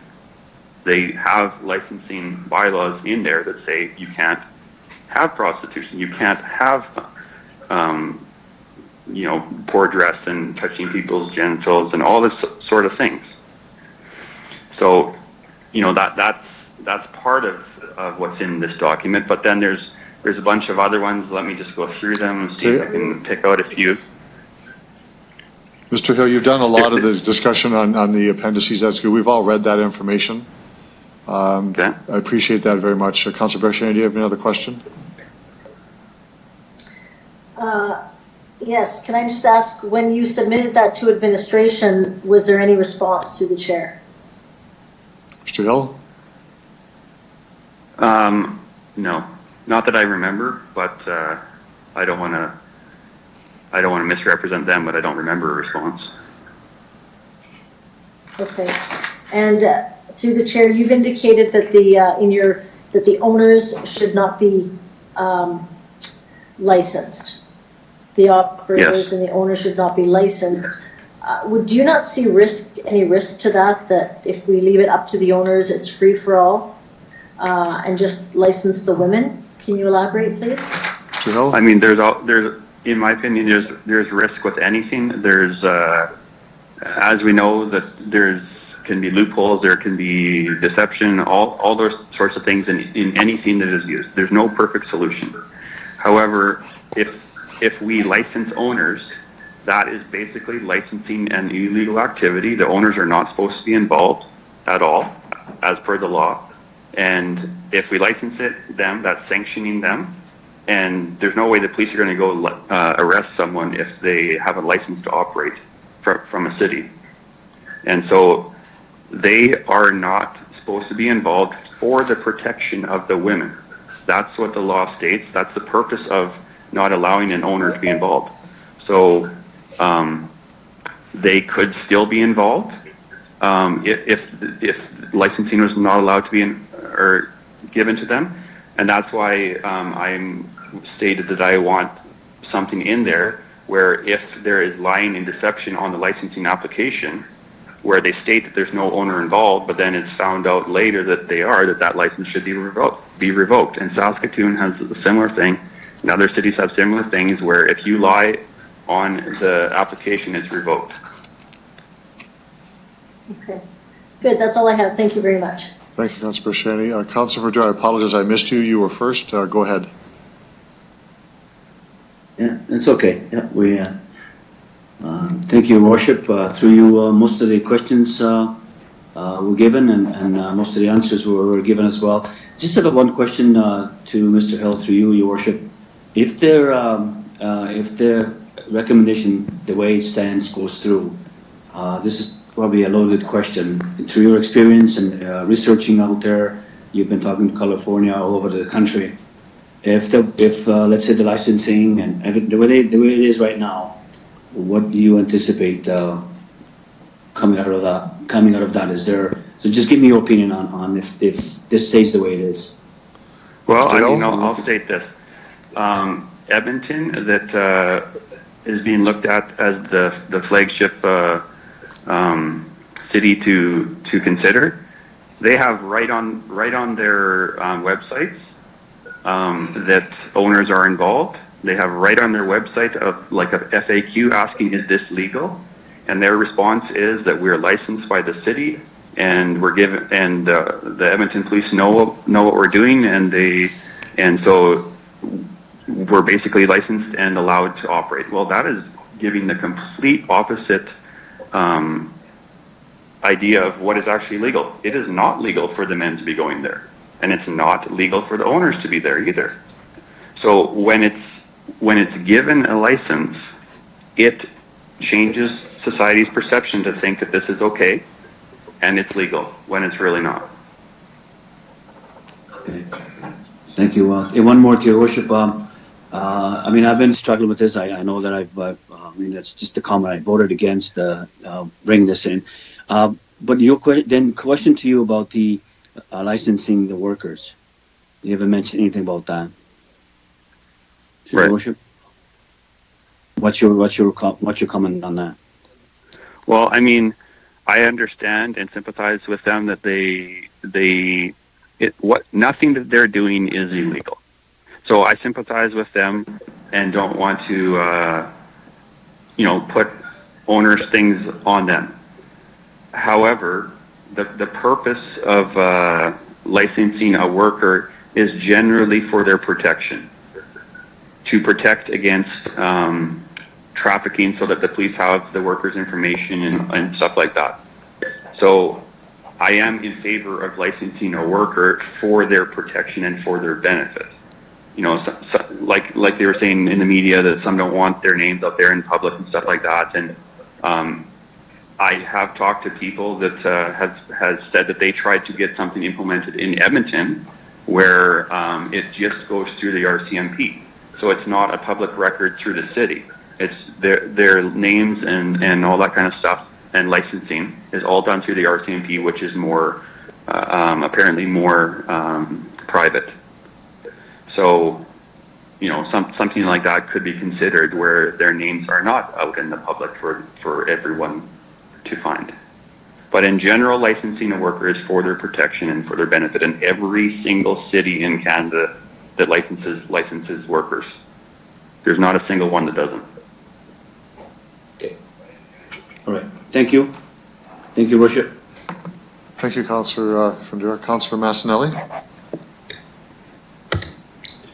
Thank you, and through the chair, thank you for appearing, Mr. Hill. I know that you're very passionate about this. In your presentation, you mentioned 19 of these establishments in our city. Many of them won't meet the zoning requirements, and I'm just wondering if you have any insights, or through your research you have uncovered, what will happen to many of these operations? Are they known to follow a pattern? Any insights in that at all through your research? Yes, and so this is, strictly my opinion. We'll see how things go, but generally, as lots of people try to do for different things, that they try to find loopholes. And so they will try to find a loophole of like, oh, I'm going to hire a registered massage therapist. And since I have a registered massage therapist, then I am now not a body rub establishment, and we are legitimate massage therapists, but they'll still provide the same services. And so, as an example, there's a brand new body rub parlor that just opened up several weeks ago on Victoria that is advertising that they have 2,200 hours of registered massage therapy training. So they chose to open right after they were mandated that they can't be open there. And they're supposed to be in the industrial, and they're advertising the registered massage. So they can do stuff like that. They go into other business models such as tanning salons or whatever. They also move into escorts as well. So it's a difficult thing to get a hold of, but this is kind of the first of it. And whether they'll move to the industrial area, I don't know. We'll have to see. But there was not a single one that chose to move to the industrial area, even when the zoning bylaw was established in 1996. Sounds very ineffective. Thank you very much. Thank you for that. Any other questions of Mr. Hill? There are none. Thank you, Mr. Hill, for your presentation and answering questions. Thank you. Move on to our next delegation, Carla Taylor-Brown. Hello. Ms. Taylor-Brown, welcome to Regina City Council. If you could identify yourself for the record, who you represent. You have 5 minutes for your presentation, and there may be questions afterwards. Okay, thank you. Thank you all for this opportunity to speak. My name is Carla Taylor-Brown, and I represent myself and my family. The city's report, tabled on August 5th, 2020, advocates for the licensing of establishments, including workers and owners, and professes to be concerned about the safety of workers, communities, and patrons. Like many that have already spoken this afternoon, I am confused as to how we've gotten to this place as a city that we are moving to regulate activity that is illegal in Canada. Illegal for the owners who profit from prostitution, and illegal for the patrons who procure their services. The city's report, with its lengthy regulations, is reminiscent of Canada's gun registry, which regulates law-abiding gun owners, not criminals who care nothing about regulations. Do we have hard data from other Canadian cities before and after regulation that indicates that such regulation will make it easier to prosecute sex traffickers? Will these regulations actually protect the workers? If council cannot say yes to both of those questions, it is, at best, wasting taxpayer money, and at worst, causing harm. We must be about doing actual verifiable good and not just the pretense of it. Thank you. Thank you, Ms. Taylor-Brown, for your presentation. I'll see if there's questions from council.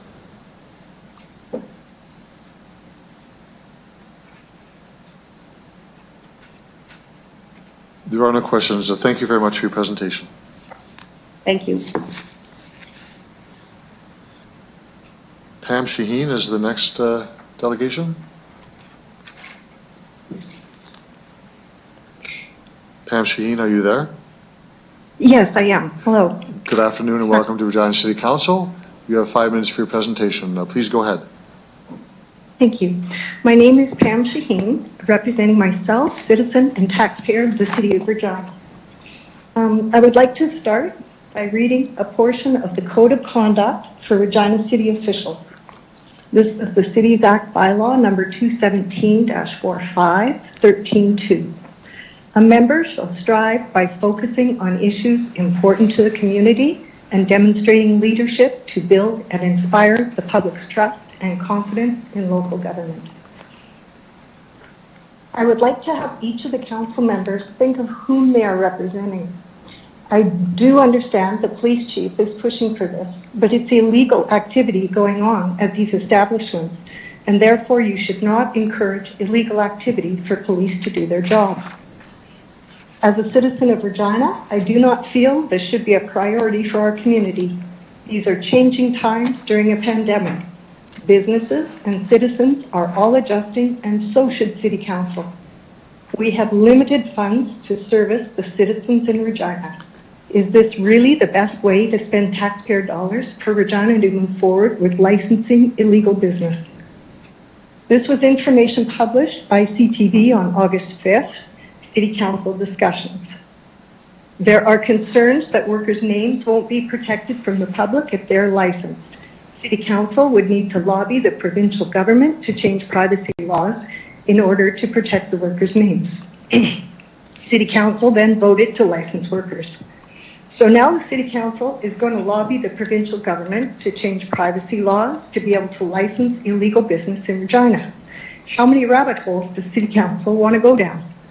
There have been hours of meetings and discussions, and there will be many more spent on the topic of figuring out how to best serve a few citizens in Regina that want to operate and work at body rub parlors in our city. I would like to bring to the attention of City Council, respectfully, this is not your jurisdiction. Laws of Canada are in place.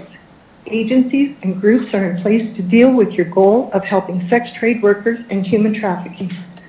I do not believe the majority of Regina citizens would be in favor of the time and taxpayer dollars that's being spent on this issue. The definition of a pimp is a man, woman who controls prostitutes and arranges clients for them, taking part of their earnings in return.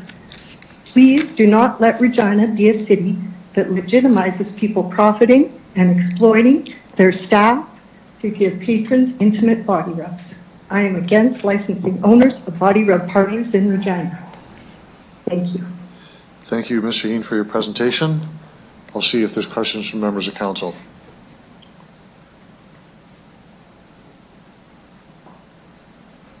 There are none. Thank you very much for your presentation. Thank you. Profiting and exploiting their staff to give patrons intimate body rubs. I am against licensing owners of body rub parlors in Regina. I understand. Presentation. We'll see if there's questions from members of council. Okay, this would be Jane Gattinger. Hello? Is this Ms. Gattinger? Are you there? Yes, I am. Okay, I'm just going to ask you to hold for one moment, please. We just ask you to pause for one moment. Members will see at Delegation 98, Carla Johnson cannot attend. So I'd ask for a vote to motion to accept that as receive and file. Okay. Councillor Bryce, a seconder, please. Andrew. Thank you, Councillor Stevens. Anyone against receiving that as a receive and file? Thank you. So, Ms. Gattinger, you can present now, please. You have 5 minutes for your presentation, and then maybe questions from members of council afterwards. Thank you. Honorable Mayor Fougere and City Council members, I would like to speak again on the topic of sex trade in our city. The reason cited by the City of Regina Administration and Council to license body rub owners and operators was to reduce the incidence of harms inflicted upon sex trade workers from harms within. So I'm left wondering then how these same venues are being recommended by the same administration to now be placed in trust of overseeing themselves and their workers to reduce harms. Past sex trade workers and body rub establishments report that their panic buttons were never answered. Would requiring it in writing bring assurance of change? What oversight is in place to ensure that if licensing were approved, requirements will be followed? Administration is recommending that the owners oversee themselves. While the best licensing requirements are of no effect if infractions or crimes cannot be discovered or enforced. When the Regina Fire Department shows up to do an inspection, they're not required to give advance notice in recognition that transgressions would be hidden in advance and blocked doorways would be cleared. So I'm wondering why the same standards should not then be applicable to law enforcement, especially in this case. So my understanding is that the Regina City Police have been required to attend and inspect with advance notice only. Should human trafficking or any other crime occur at any time, a notified owner would have ample time to ensure that all evidence is removed in advance of inspection, leaving no hope of rescuing those who are assaulted or trapped. Since almost all human rights violations and harms occur behind closed doors, I wonder how assaults and human trafficking would otherwise be discovered.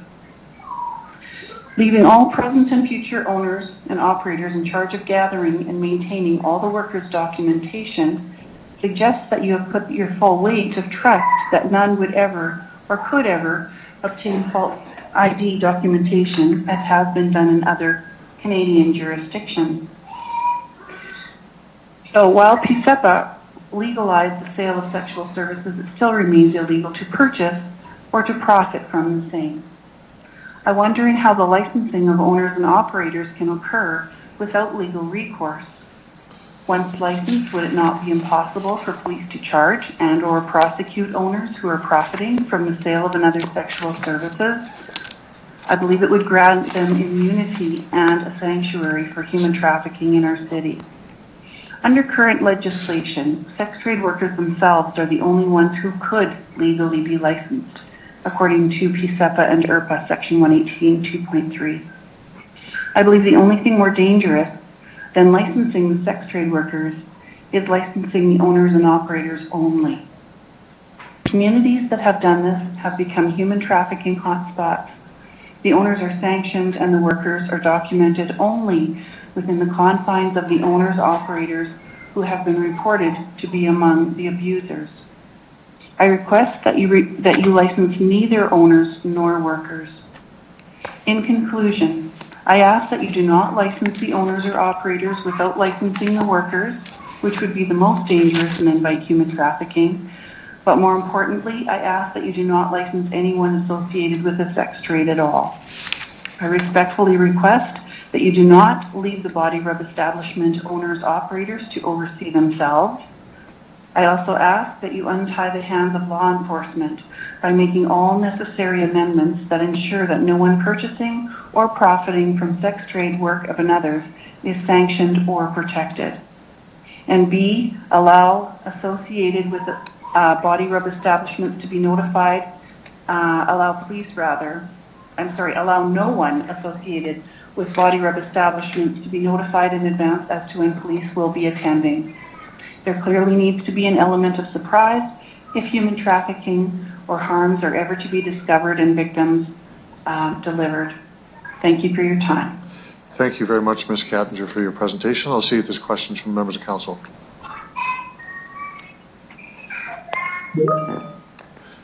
Councillor Flagel.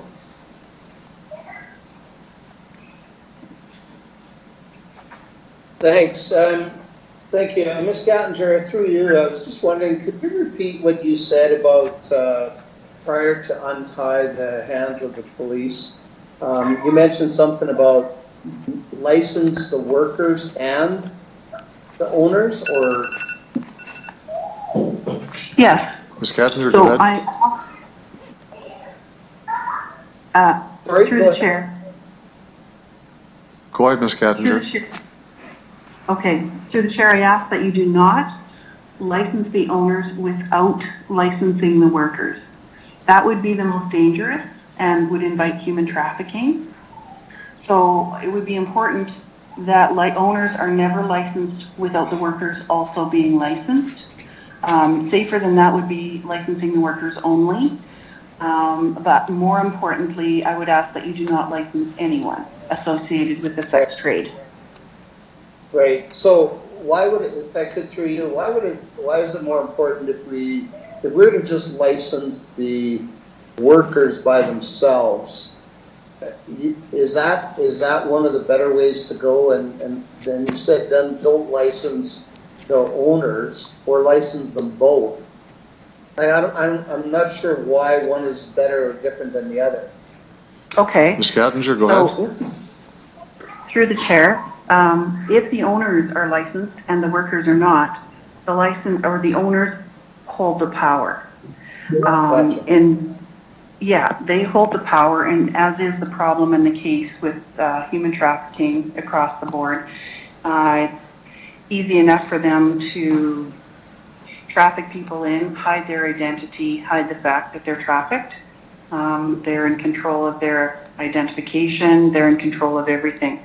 Whereas if the sex trade workers are licensed, they are now having to be identified.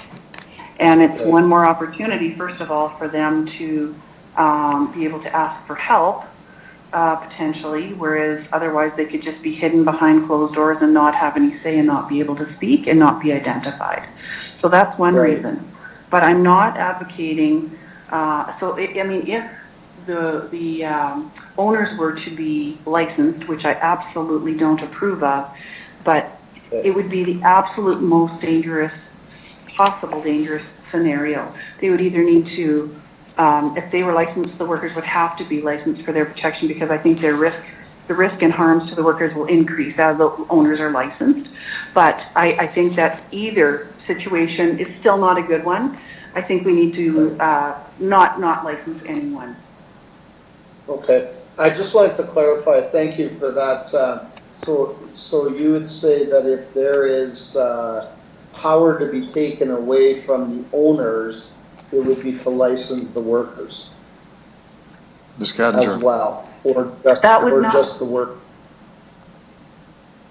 So, yes, I would say that licensing just the workers would certainly be an empowerment over just licensing the owners.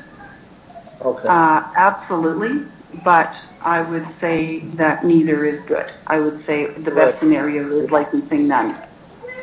Okay, I appreciate that, and I agree with you on the police raids and stuff like that. What about hours of operation? Does any of that come into effect for you to make it better or worse, and locations? Well, yes. Ms. Gattinger? Well, there have been those that have exited that have reported that they're just worked 24 hours a day, that they are at the whim of any customer that comes all day and night. And so there have been a number that have reported they don't even have time to sleep, and they're absolutely exhausted. I know that it was proposed, I think in the recent report, that 8 hours was recommended. But if you think about it, if you work 7 days a week, and you only had 8 hours off per day, by the time you shower and tend to your personal needs, that allows not even enough time for sleep, let alone any kind of a social life, medical care, or anything like that beyond. So I think even though legislation only requires 8 hours between shifts, I think in this particular case, 8 hours would not be adequate. And thank you, and through you as well, are we sure, are they working 7 days a week? Do we know that? Ms. Gattinger? That will be determined by you. Okay, but as of today, I'm saying without because the legislation says 8 hours, but are they running 7 days a week, if you know? Ms. Gattinger? I can't say that I'm qualified to answer that for sure. What I can say is that past workers have said that they worked all week and that they're not getting sleep. So according to the reports of past workers that have managed to exit, that there have been workers, particularly those that are trafficked and they go underground, they have absolutely no rights. And they're just at the whim of anyone, any time of day or night. And so, no, they're well known for not getting enough nutrition, not getting enough time to sleep or anything else. Right. Okay, thanks very much. Thank you. Councillor Bresciani. Thank you, through the chair. Just on that comment with hours, because that was one of my questions. Right now in this, it's going to 2 a.m. No other city that's in provided there is 2 a.m. Can I ask you, what have you heard would be a reasonable time? Through the chair. Ms. Gattinger. So I'm not sure I completely heard. Am I to understand you're asking what would be a reasonable time to end? Reasonable time for hours of operation. Yes, right now it's in the bylaw, it's 2 a.m., which is not in any other city that was provided, through the chair. I'm not as concerned about what time of day personally, and maybe it's because I don't know enough about that part of it. I'm more concerned about the number of hours that they're guaranteed to have off in this particular situation. So if it's 8 hours, whether it's that 8 hours off is daytime, nighttime shift work, I'm more concerned about the number of hours. I could not work regularly and only get 8 hours off and have time to shower, get adequate sleep, eat a meal, all of the things that I do in a day. I don't think most of us could. And because we know that these people working there are very vulnerable and often very exploited to the greatest extent possible, I think that that would be one of the protections that would be worth taking a look at. Through the chair, one of the questions I have is would there be more risk at later 2 a.m. because again it could be drinking and drug use, that kind of thing, later in the evening rather than finishing up around, some cities have recommended like 10 or 11 p.m. Do you think it would be safer? Well, one of the things that I learned in working through child protection was that people who tend to be offenders or tend to exploit or abuse children, become violent, and all those types of things, they will oftentimes intentionally drink before doing those things. And it's a way of numbing their conscience because they know that what they're doing isn't okay. And so I would expect that the amount of traffic would certainly increase in the wee hours of the morning and late at night. Someone may go to the bar and have far too many drinks in order to get bravery, maybe, or subdue their conscience in order to be able to pull it off. And then the poor worker on the other end is left dealing with someone who's probably a little out of control, to say the least. Okay, thank you for that. Just in regards to the workers and the owners, I'm a little. I just need to be clear, because if we do not license the owners, if there's a problem with police, then who would the police charge then?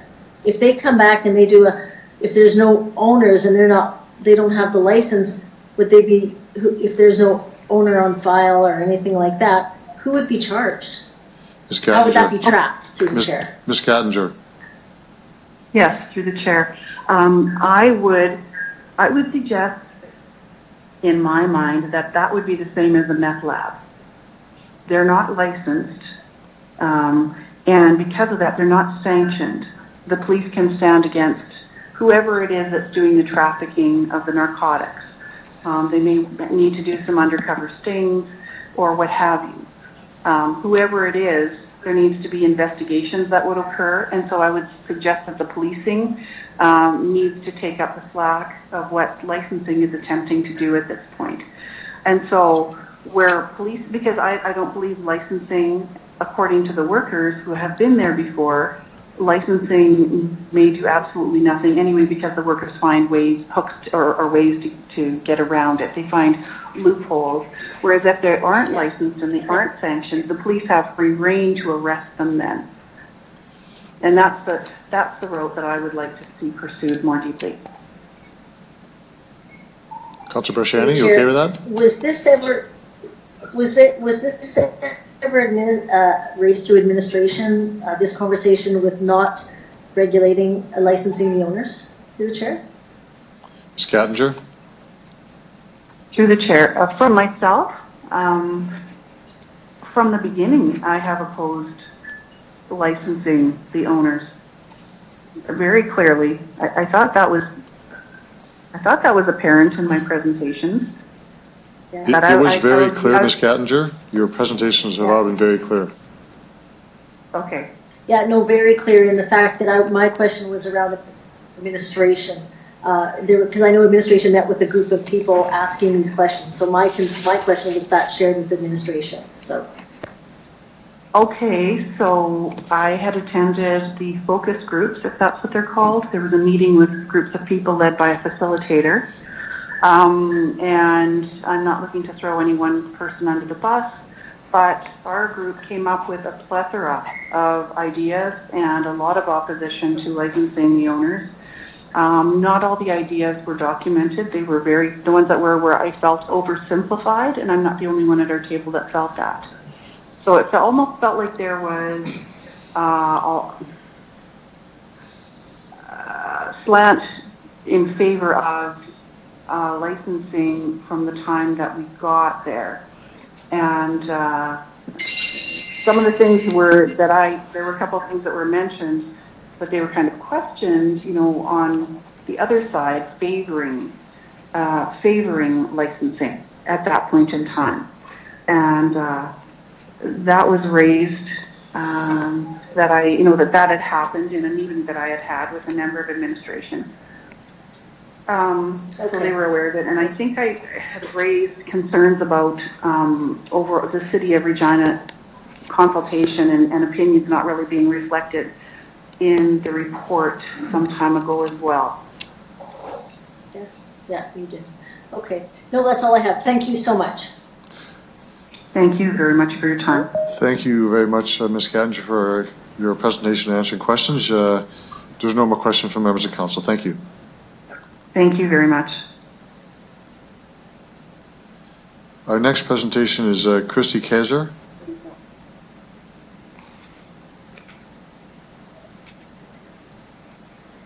Ms. Kaiser, are you there? Yes, I am. Good afternoon and welcome to Regina City Council. If you could identify yourself for the record, you have 5 minutes for your presentation and maybe questions afterwards. Okay, thank you. My name is Christy Kaiser, and I've been a practicing massage therapist for 23 years in Edmonton, Alberta. And I'm a member and volunteer for the Natural Health Practitioners of Canada Association. I have been qualified as an expert witness in the Alberta Provincial Court as a subject matter expert on the massage health profession in Alberta. I'm also recognized as a stakeholder on the Alberta Provincial Human Trafficking Task Force that was just recently stood up. I'm also the president of the Transitional Council for the College of Massage Therapists of Alberta, who represents 6,000 healthcare professionals trained and licensed as massage therapists, and we're working with the Alberta government currently towards regulating the massage profession. So I'm speaking to you today as a subject matter expert of the massage profession, not on behalf of any of the other organizations, because this is my personal work that I've done as a subject matter research. And I'm here to talk about 2 points. First, my concern about the City of Regina developing licensing and zoning practices that are not consistent with the federal law with respect to body rub establishments. And secondly, by approving licensing body rub establishments and the association with the massage increases the harm of sexual violence to legitimate massage therapists. It also harms the integrity of the massage profession and increases the public risk.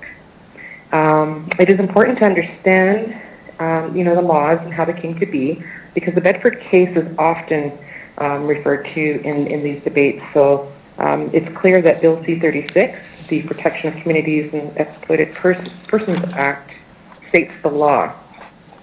The Supreme Court of Canada gave Parliament 1 year to respond to its findings in Bedford. So Parliament has actually done a lot of research on the best harm reduction models in the world before they came up with Bill C-36, which came into force on December 6, 2014. That is the Canadian version of the Nordic model, and federal law supersedes provincial law, so by extension, municipal law.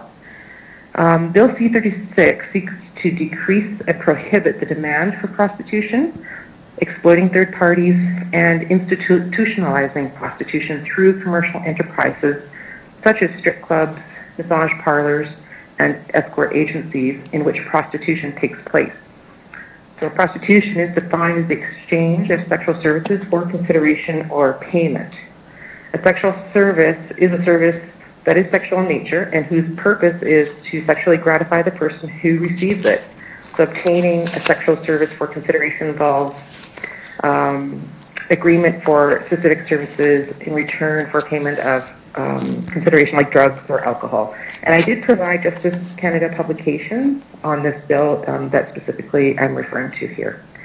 So activities that have been found to constitute a sexual service or act of prostitution, if provided in return for some sort of consideration, does include sexual intercourse, masturbation of a client in the context of a massage parlor, whether or not the client climaxes, oral sex, lap dancing, which involves sitting in a person's lap and stimulating sexual intercourse, and sadomasochistic activities, provided that the acts can be considered to be sexually stimulating or gratifying. So again, this is located in Justice Canada publications, which I had attached to my submission. A transaction in exchange of sexual services for consideration or payment is illegal. So purchasing sexual services is an offense, which makes the whole transaction illegal. So if the whole transaction is illegal, then any businesses based on illegal transactions is considered an illegal business. So by providing licenses to illegal businesses is a violation of the federal statute. So Bill C-36 research does show that countries who have decriminalized or legalized prostitution tend to have larger sex industries. So there have been 2 empirical studies that have shown that decriminalizing and legalizing are linked to higher rates of human trafficking for sexual exploitation. So the Canadian government is seeking to keep demand for sexual services as low as possible. This is the best harm reduction model there is. Also, another angle that hasn't been spoken about is the angle of coming from Ms. the Causer, you have professional. 30 seconds left on your time. Okay. I just want to just briefly talk about the crossover issues about the harm reduction model of licensing body rub establishments actually increases the harm to the massage profession as well to legitimate massage professionals as well. Because of that association between the sex trade and massage businesses. So it actually increases the harm, and I've experienced it personally. So by licensing body rub establishments, it creates confusion in the public eye between health professionals and Ms. Causer, I have to stop you there. There'll be questions to ask you to continue on, but I do have to stop you on your formal presentation at 5 minutes. I apologize for that, but I'll see if there's questions from members of council. Okay. Councillor Bresciani. Hi, thank you for coming forward. Was there anything that you did not get to finish? If you just want to add that in there. Ms. Causer, go ahead. My final comment would be that everyone is entitled to their own opinion on how to protect people in the sex trade. However, everyone in Canada has to abide by, the federal laws.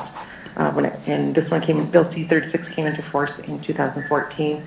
And so my rhetorical question would be, just make sure that the zoning and licensing, zoning laws and bylaw licensing are actually in alignment and they are actually consistent with the federal law.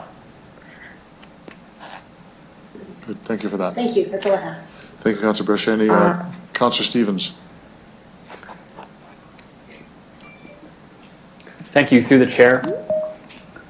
2 questions. Thank you very much for the presentation. A lot of talk today about the legality of this. Do you know of any court cases across Canada that have effectively struck down licensing regimes or a quasi-decriminalization of sex work? Ms. Causer. I'm not aware of any specific cases because my angle actually, I do work with law enforcement, but I'm looking at the angle of trying to instill a model as to how to decrease fraudulent activity that's happening within the massage industry in Edmonton specifically. So I'm not a lawyer, and I am speaking only about what I have researched, and I have spoken to the Federal Canada Justice Department on the laws, and so this is the legal aspect that I'm just sharing. It's not my personal opinion, it's specifically just the federal debate that has occurred back in 2014, and until that federal debate has been reopened, I'm not aware of any laws or any cases, that you're asking about. Doesn't mean they don't exist. Councillor Stevens. Okay, thank you. Thank you. So in Ontario, we've seen some cases that have actually upheld licensing escort services. I'm not trying to dismiss the incidents of sexual violence here, but it seems like the courts are actually siding with the decriminalization approach. Can you comment on that further? Ms. Causer. So the provincial court, the provincial court has sided with licensing. Which Councillor Stevens, you want to be more clear? In Ontario, yes, there were decisions where the lower courts have tossed out cases that tried to ban licensing of escort services, body rubs. My question is, everyone's talking about the law, but it seems like the courts are siding with the decriminalization approach. I just wanted to know if there was an extra comment on that. Ms. Causer? Well, My comment from the federal law perspective is they have already done the research as the best reduction model. Now, I'm not sure what the argument is specifically in these actual court cases, and I suspect it could be challenged at the Supreme Court level, and maybe that would bring about changes to the federal law, but until then, the federal law stands as is. Okay, thank you. It has not changed, so yeah. All right, thank you. My next question through the chair, people are talking about the Nordic model, Bill C-36, the federal legislation. Why is it that organizations like Amnesty International and sex worker advocacy groups actually criticize the Nordic model and call for an end to the criminalization of sex work? Ms. Causer? Yeah, that is that's a really good question, because some of the, here, just let me find my notes here one moment. I can speak to that specifically. The reason there have been some qualitative studies that have been conducted on these issues, but there actually has been no concrete empirical evidence to support the claim that prostitution, which is already an underground activity, is in its nature, is actually pushed further underground through the criminalization of purchasers. So it is I believe it's the belief of some that by not legalizing it, it actually pushes it further underground. However, from my experience from just working with law enforcement here, it depends on the bylaws. Bylaws are really key as to how they are constructed too. First of all, I'm not in favor of violating a federal law. Second of all, they find it actually almost easier to police if there's a record of, a license plate or hotel records or phone records. So, to my understanding, the concerns are around the safety, but according to the studies that the federal government has actually done, it took them a year. They had a year to do the research, so I don't know of any other body that's done more complete or thorough research than it was our current government of the day. Okay, thank you very much. Okay, thank you. Thank you, Councillor Stevens. There appears to be no other questions. Thank you very much for your presentation. And we'll continue on. We're going to be actually taking a break as per our bylaw for 3:45. We're just past that, so we will reconvene at 4:05, sorry, 4:05. Thank you.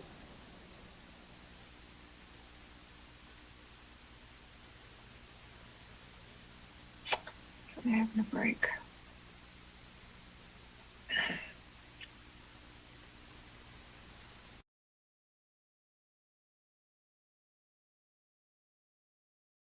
I'll continue with our delegations. I would ask Marilyn Digelman if she is on standby to come forward, please.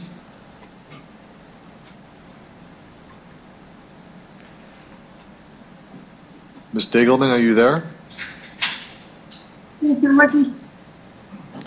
Good afternoon and welcome to Regina City Council. If you could identify yourself for the record, who you represent.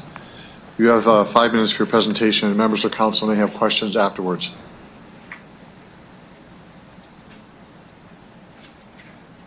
Go ahead. Where's your pen? Hello? Hello, can you hear me? Yes, we can hear you now. Yes, go right ahead.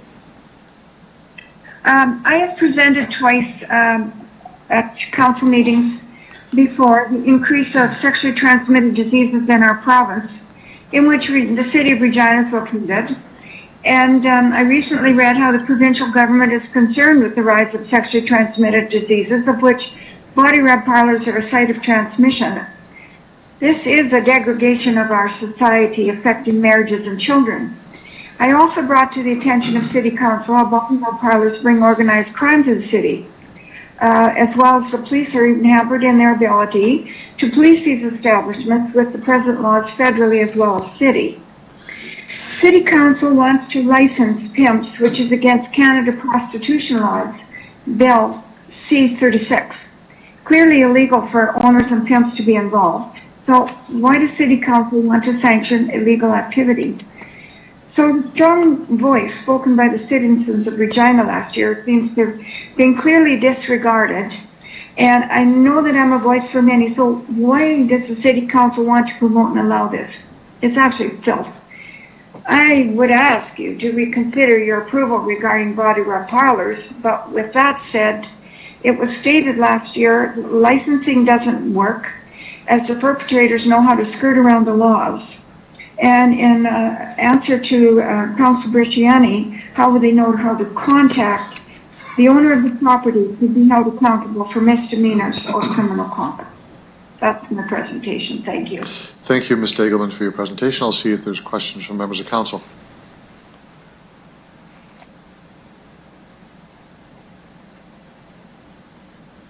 There are none. Thank you very much for your presentation. Thank you. Andrew Waith is our next delegation.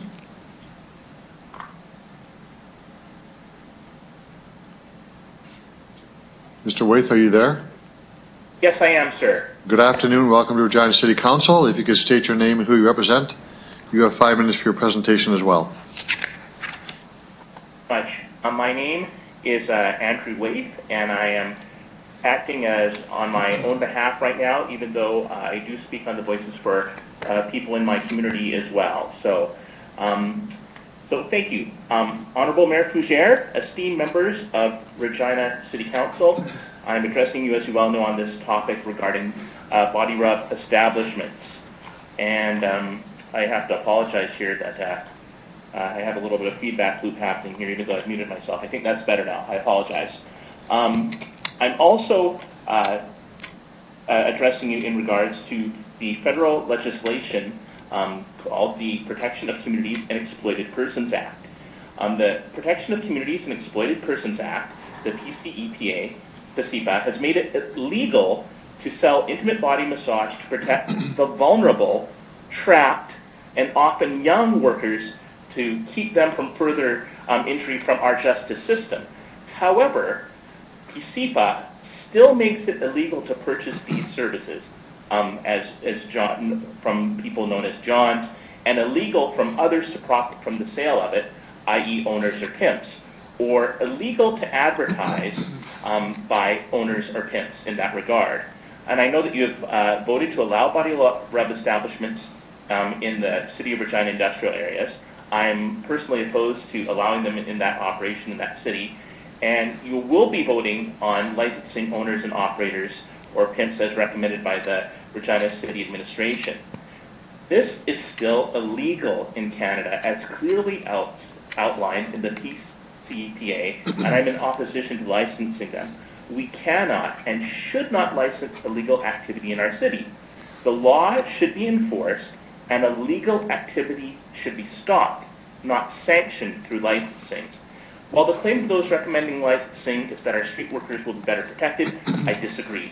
Past workers or of other licensed body rub establishments in our country, Canada, report or found to be abused or neglected or trapped in those testimonies there. Imagine if it were your sister or your daughter or your niece or your grandchild or even a vulnerable male relative who was caught up in this institution. These establishments are well known to employ vulnerable Asian women, meaning women from the Asian continent, and not exclusively street workers from Regina in those most cases. If these owners and operators or pimps are licensed, it will be nearly impossible to charge them for pimping, since that is what the licensed and sanctioning would do in that light. If workers are licensed, then during the application process, there should be penalties enacted if any deception or falsehood is used. This is my examples. For example, stating if owners are not involved but are found to be involved, if that's what they say, that the penalty would be, say, something like an automatic revoking of the license or a ban in reapplying for multiple years. And there needs to be a proper documentation in place during the application that the workers can attest to or sign that the owners are not involved. In addition, please ensure that our police hands are not tied additionally by requiring them to give advance notice before they can attend these establishments for checkup, since this would allow all evidence of human trafficking and owner-pimp involvement to be removed in advance. And please do not allow the licensing of pimps or owners of these establishments in our city. Please put proper paperwork in the application process to ensure that workers can attest to affirm by signing that no owners are involved, that licenses are revoked with a multi-year reapplication penalty, and if any false statements are made during the application, this will provide critical checks and balances and a critical requirement for the safety of the workers, adding proper checks and balances to protect them against possible human trafficking situations from occurring. And again, I would say just please allow the police to do their jobs without their hands being tied, by allowing them to check up on these body rub establishments unannounced without having to book appointments in advance. I will say that I do stand in the same kind of positioning as Mr. McDougall and Ms. Mr. Waith, you have about half a minute in your time left. Yes, thank you. Insofar as that goes, and I just want to thank you, Mayor Fougere and City Councillor, for doing the jobs that you do. It is not easy being elected officials and looking after our city. And just want to encourage you that your people are counting on you, and we are rooting for you guys to do good and right decision stuff. And just thank you for the way that you serve us. And that is the end of my presentation. Thank you so much. Thank you very much for your comments. I'll see if there's questions from members of council. There are. Councillor Mancinelli. Thank you. I'm just wanting to be clear. So you're actually in favor of licensing to provide safety to the women, is the summary of what you're saying, but you need some changes to the licensing. Mr. Waith? Yes, on an internal perspective, I agree with some of the other speakers that if we could have licensed body rub parlors, make it illegal and all that. I know that we're past that point in where we're at today in the meeting, but I think it's important that if we license the workers, that will provide safety for them, that we will know who they are, that we can keep track of whether they're being trafficked or not. And as Ms. Gaddington said too, that if we're licensing the establishment owners and not the workers, then it puts a power imbalance over the workers. So I would follow along that line of thinking that my priority would be to do things to protect in the context that we have now under the situation that we find ourselves in today. Okay, thank you. Thank you, Councillor Mancinelli. There are no other questions. Thank you very much for your presentation and answering questions. Thank you so much. Have a good day. Thank you. So I have a motion to receive and file the communication from Shayna Stock from the Heritage Community Association. Andrew, so moved. Mr. Stevens, the seconder, Councillor Bryce. Anyone opposed to receiving that, receiving and file? Thank you very much. There is another communication from Andrea Hines. I'm going to have the clerk read that presentation, Mr. Clerk. Thank you, Your Worship. The presentation from Ms. Hines is as follows. I exited from 7 years in Edmonton's licensed body regime where I was bought for sex over 4,300 times. I entered the industry at age 22 due to limited education and skill, coupled with $60,000 of debt. For 4 of those 7 years, I also owned and operated a licensed body rub center.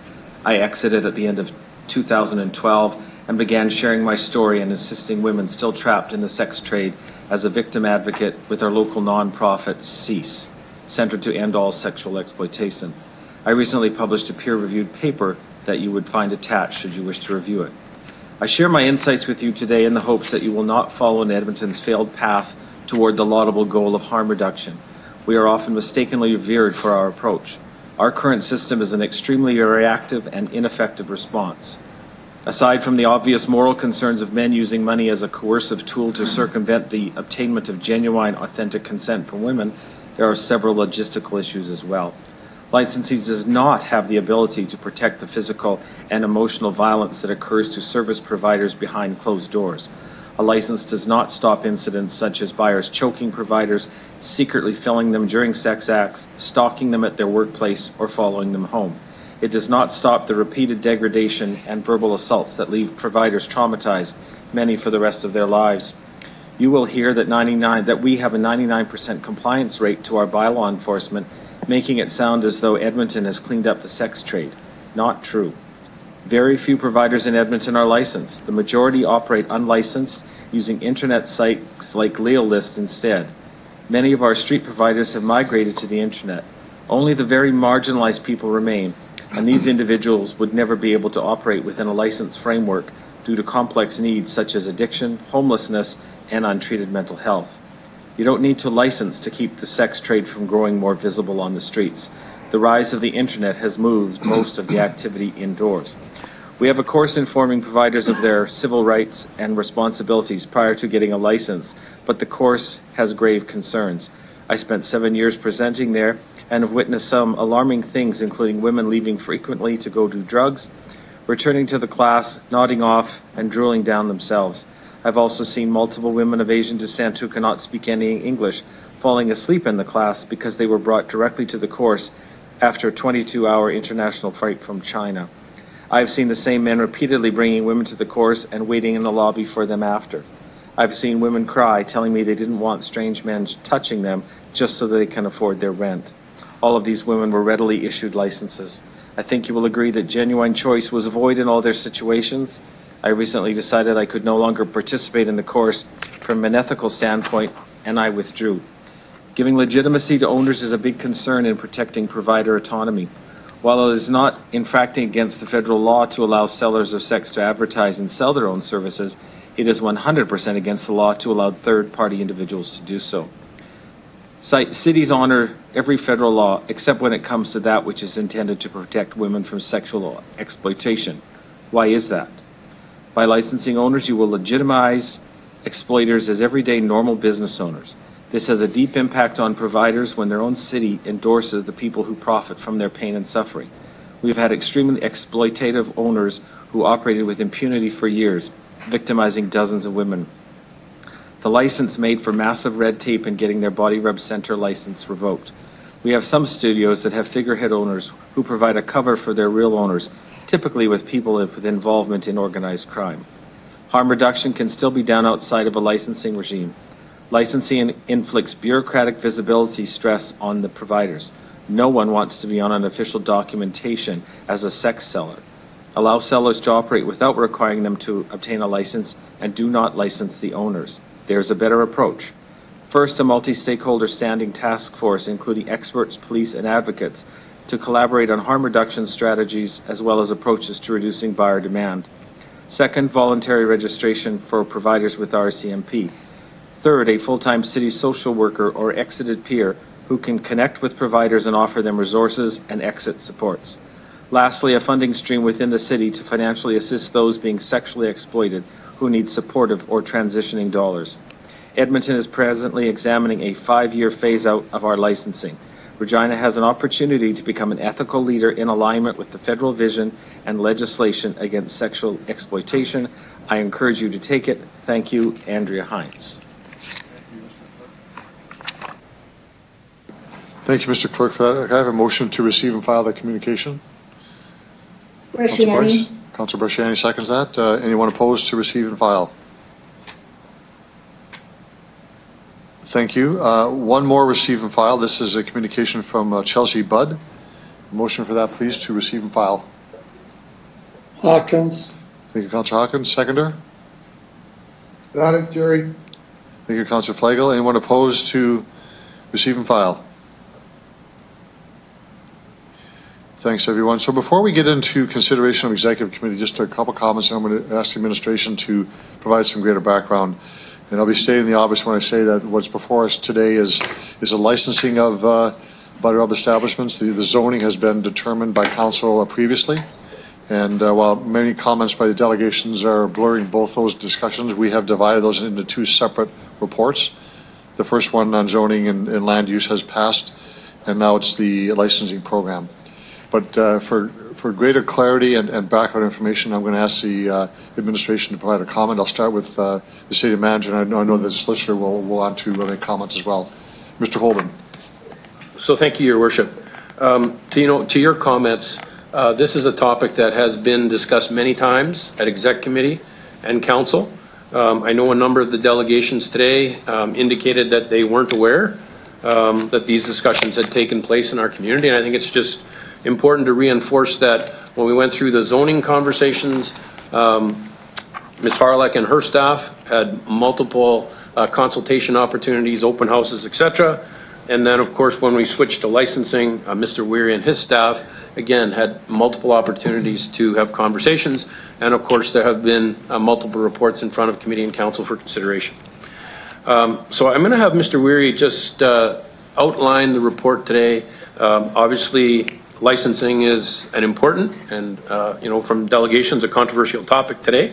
And I'm also just going to ask him to comment specific to some of the concerns around, body rub establishments being illegal and just the perspectives from our solicitor. Mr. Weary.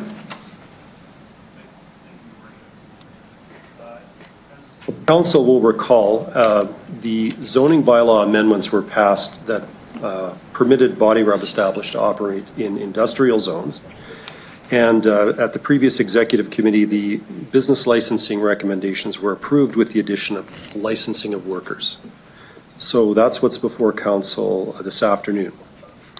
The report goes into, I think, fairly good detail about what is recommended as far as business regulation of this type of business. So it would be accompanied by rules for the operation of the business. It would identify safety requirements within the businesses and ensure there's a mechanism to collect information related to those working in the businesses and also provide for outreach opportunities for those individuals. Without a licensing program, businesses would be able to operate within the industrial zone without any regulation focused on safety and no mechanism for the city or the police service to know who's working in these businesses and to provide outreach services. If council decides not to proceed with licensing of body rub establishments, they will be treated as any number of other businesses are treated in the city, and that's that they're not subject to business regulation under the City of Regina's bylaws.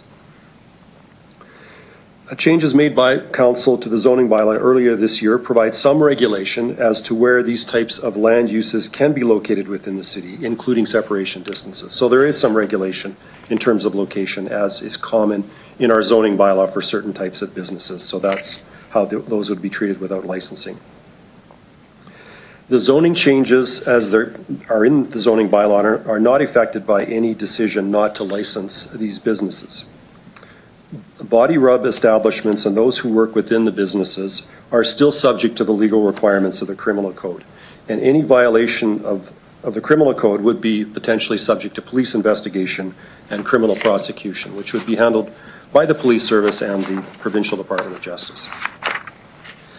Now, I want to just speak specifically because it was raised by a number of delegations, and we do acknowledge the complexity of trying to create a business licensing regime around a type of business that's also regulated by the federal criminal code. It's not easy and it is controversial, but we have looked at this very carefully and want to just advise council that what's proposed here is that the city's not going to, of course, be enforcing the criminal code. The proposed bylaw is recommended to be passed under the business licensing powers of the city under the Cities Act and is aimed at enhancing worker safety. It does not legalize illegal activity, which may occur in licensed body rub establishments. It will not duplicate or prevent the enforcement of the criminal code provisions in our view, and it will allow the city to revoke a license if a criminal investigation reveals a violation of the criminal code.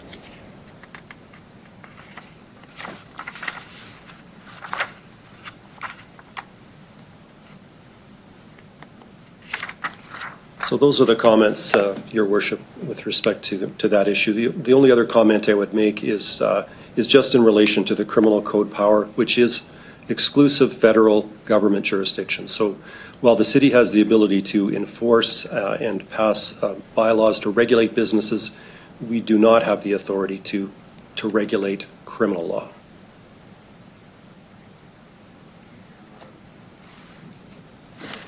Thank you, Mr. Weary. Mr. Owen, no other comments before I open it up for report? Okay. This Executive Committee report, CR 20-78, from Executive Committee, the Body Road Power Establishment Licensing Program. Councillor Bryce, you're Deputy Mayor, so would you want to introduce the report, please? Not really, but I will.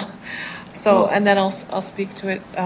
So I'll move it if I can have a mover. Seconder for the report, please. Or seconder, I mean. Andrew. Okay, Councillor Stevens, thank you. Councillor Bryce, go ahead. Sure, and I just want to clarify through you, Mr. Mayor. First of all, are we standing during council No, we're now? not. Okay. Just, it's been a while, obviously. The legal department said the city is not enforcing the criminal code. I'd just like to, that was the exact words that were written down, so I just want that clarified. Do we not enforce the criminal code? Mr. Weary? The City of Regina, the City of Regina, the corporation does not. The Regina Police Service enforces the criminal code, just for clarification purposes. And it's prosecuted by provincial prosecutors through the provincial and Queen's Bench courts. So the Regina Police Service has authority to investigate and enforce the criminal code, not the City of Regina by law enforcement or licensing. Thank you. Are there any other businesses in Regina that we license that we know criminal activity is happening in that establishment? Through you, Mr. Mayor? Mr. Weary? Not that I'm aware of, but criminal activity could be happening in any number of businesses that, again, we don't regulate many of the businesses. General business licensing doesn't exist. We do have certain forms of business licensing for certain categories. And so we do that. And the way we bring in the police service, I guess is a point probably I should make, is around consulting with them, thinking in the context of the taxi licensing and rideshare, where we do consult with the police service to access their criminal databases to determine if someone will receive a certificate of approval in order to be issued a license. So we do have a process that's in place for things like taxi and rideshare for public protection reasons. So we do consult with the police service in that context. Councillor Bryce? Thank you. So the rationale for why we need licensing is the protection of the workers and to enable the police to go in and enforce laws. Am I correct in that? Mr. Weary? That's correct. If we regulate a business, we are given additional authority under the Cities Act to inspect and investigate to confirm that businesses are complying with the bylaws. There's two ways that happens. It can happen by way of a voluntary inspection, where inspections would be conducted either by licensing officers or in combination with police officers to inspect a business if it's subject to city regulation, just like we do with taxis and just as the fire department does with fire code inspections, although that's under different legislation. There's two ways that it's done. One way is if it's a business proper, we have more authority to enter onto a business to confirm that the bylaws are being complied with. If it's a private dwelling, we are under more restrictions. We have to get the consent of the owner, and if we don't obtain that consent, then we have to apply to the court to obtain a warrant to enter the residence to do an inspection. So what do we do with other establishments? I'm trying to be correct here, that we may know or have a strong suspicion that criminal activity is happening in an establishment. Should we be licensing all establishments that we think that criminal activity is going in order for police to be able to go in without a warrant? Is that what we're saying? Or is that what would happen? Would it make it easier for police? I'm just... Mr. Weary? Police would be going in to investigate violations of the city's bylaw for licensing. They would still be subject to the criminal code is much more rigorous in terms of rights of individuals to be subject to police investigation or inspection. So they would still be subject to that if they're investigating a criminal offense. I'm not an expert in criminal law, but they would be two separate regimes. You can't rely on one inspection regime to get around having to go through the more onerous process under the criminal code. Thank you. In other cities that have licensing and zoning related to body rubs parlors or whatever we're calling them, have they been able to decrease the number or eliminate these in the community by being able to go in and make arrests under the criminal code? Or are they still present in the community and it hasn't really done too much that we're aware of? Mr. Murray? Mr. Murray. I'll maybe ask Ms. Shakowski, Manager of Licensing and Parking, to respond to the data that we have on the success of these types of licensing regimes in other cities. Ms. Shakowski. Through you, Your Worship, it is our understanding that the other municipalities that do license body rub establishments have seen reductions in the number operating in the city. However, I believe that those were more in relation to compliance with the licensing bylaws rather than enforcement of the criminal code. Thank you. So what happens if one of these places does not want to license? What do we have as a city or a police force in order to go and actually shut them down? Mr. Murray. Well, we would use the same, it would be the same as any other business that's violating, whether it's a building code, fire protection. We would go through a sort of an escalating enforcement process.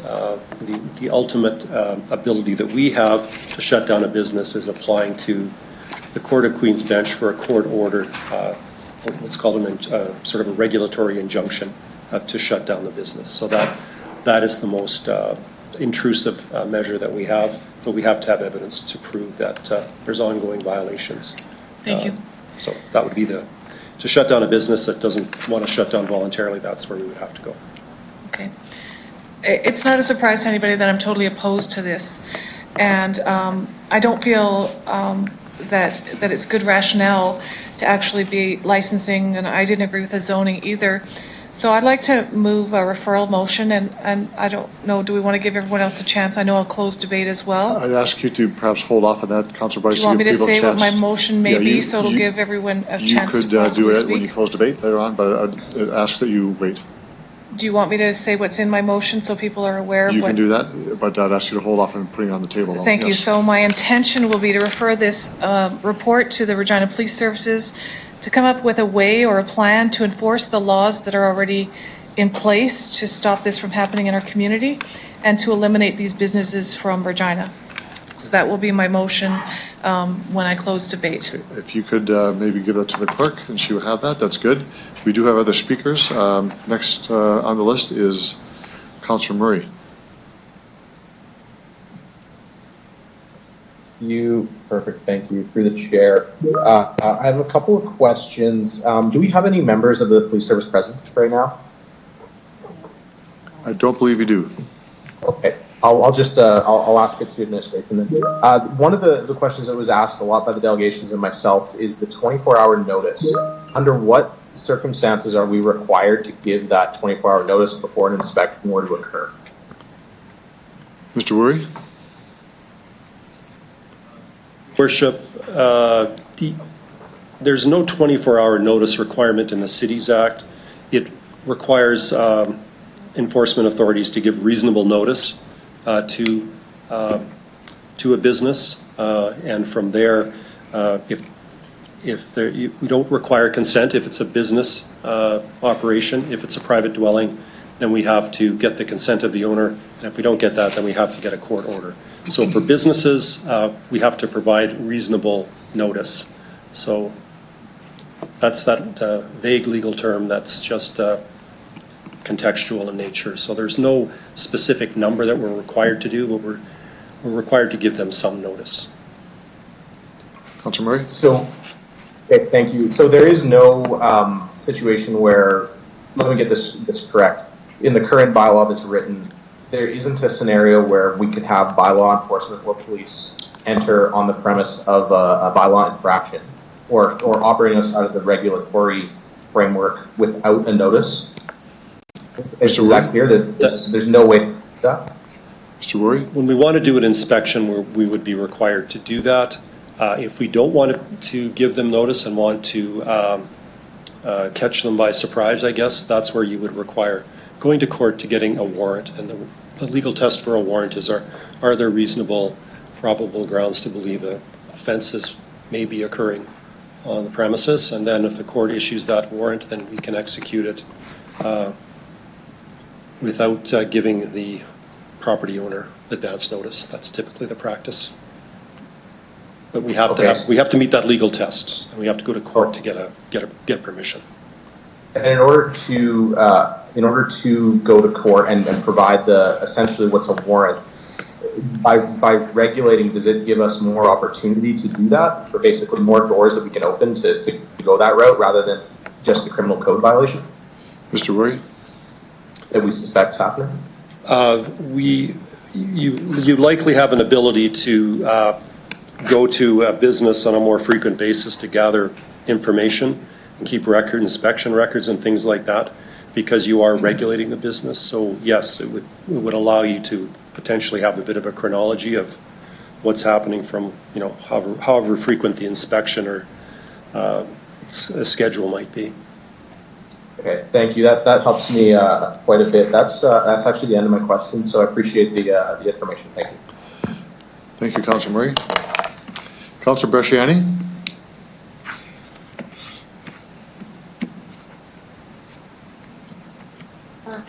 Thank you, through the chair. So, to administration, have we connected with Edmonton in their 5-year phase-out plan? I know that last year when we discussed this, I had reached out to Edmonton. They had said that they were looking at that. The licensing has not been working. Has anyone from administration reached out to Edmonton through the chair? Mr. Weary? I'll ask Ms. Schakowsky to answer that question. Ms. Schakowsky. Through you, Your Worship, we have had discussions with Edmonton, but the last time they were early on in the process and haven't formulated how they're going to manage that. Thank you. So, through the chair, how does Edmonton come up with a phase-out strategy, and we're still saying that we can't do that because it's against the Criminal Code of Canada, and they are looking at that option because we have looked at Edmonton's style and used everything that they've gotten, and we've used it like they've done all the work on this, and we've kind of copied what they're doing. They're backtracking now. They're saying licensing does not work. It does not protect the worker. We've heard from that organization and the workers. So I guess the question I ask is, why are we so? So I guess the next steps is administration planning to, or was that not even an option to look up, to reach out to Edmonton to do this? Or I guess from legal, I'd like to know more. So how can they look at that? Or we're not. Mr. Weir, do you want to take that? Well, it is a bit of a challenge to consult with legal departments from other cities to find out what advice they're providing to their clients. They typically will not volunteer that information. So if there is confidential legal advice, it's not typically something that's shared more broadly. Like policy reports and things that are on the public record obviously are things that we can look at and consult with Edmonton on. But from the legal standpoint, it would be unlikely that we would be able to access their confidential legal advice.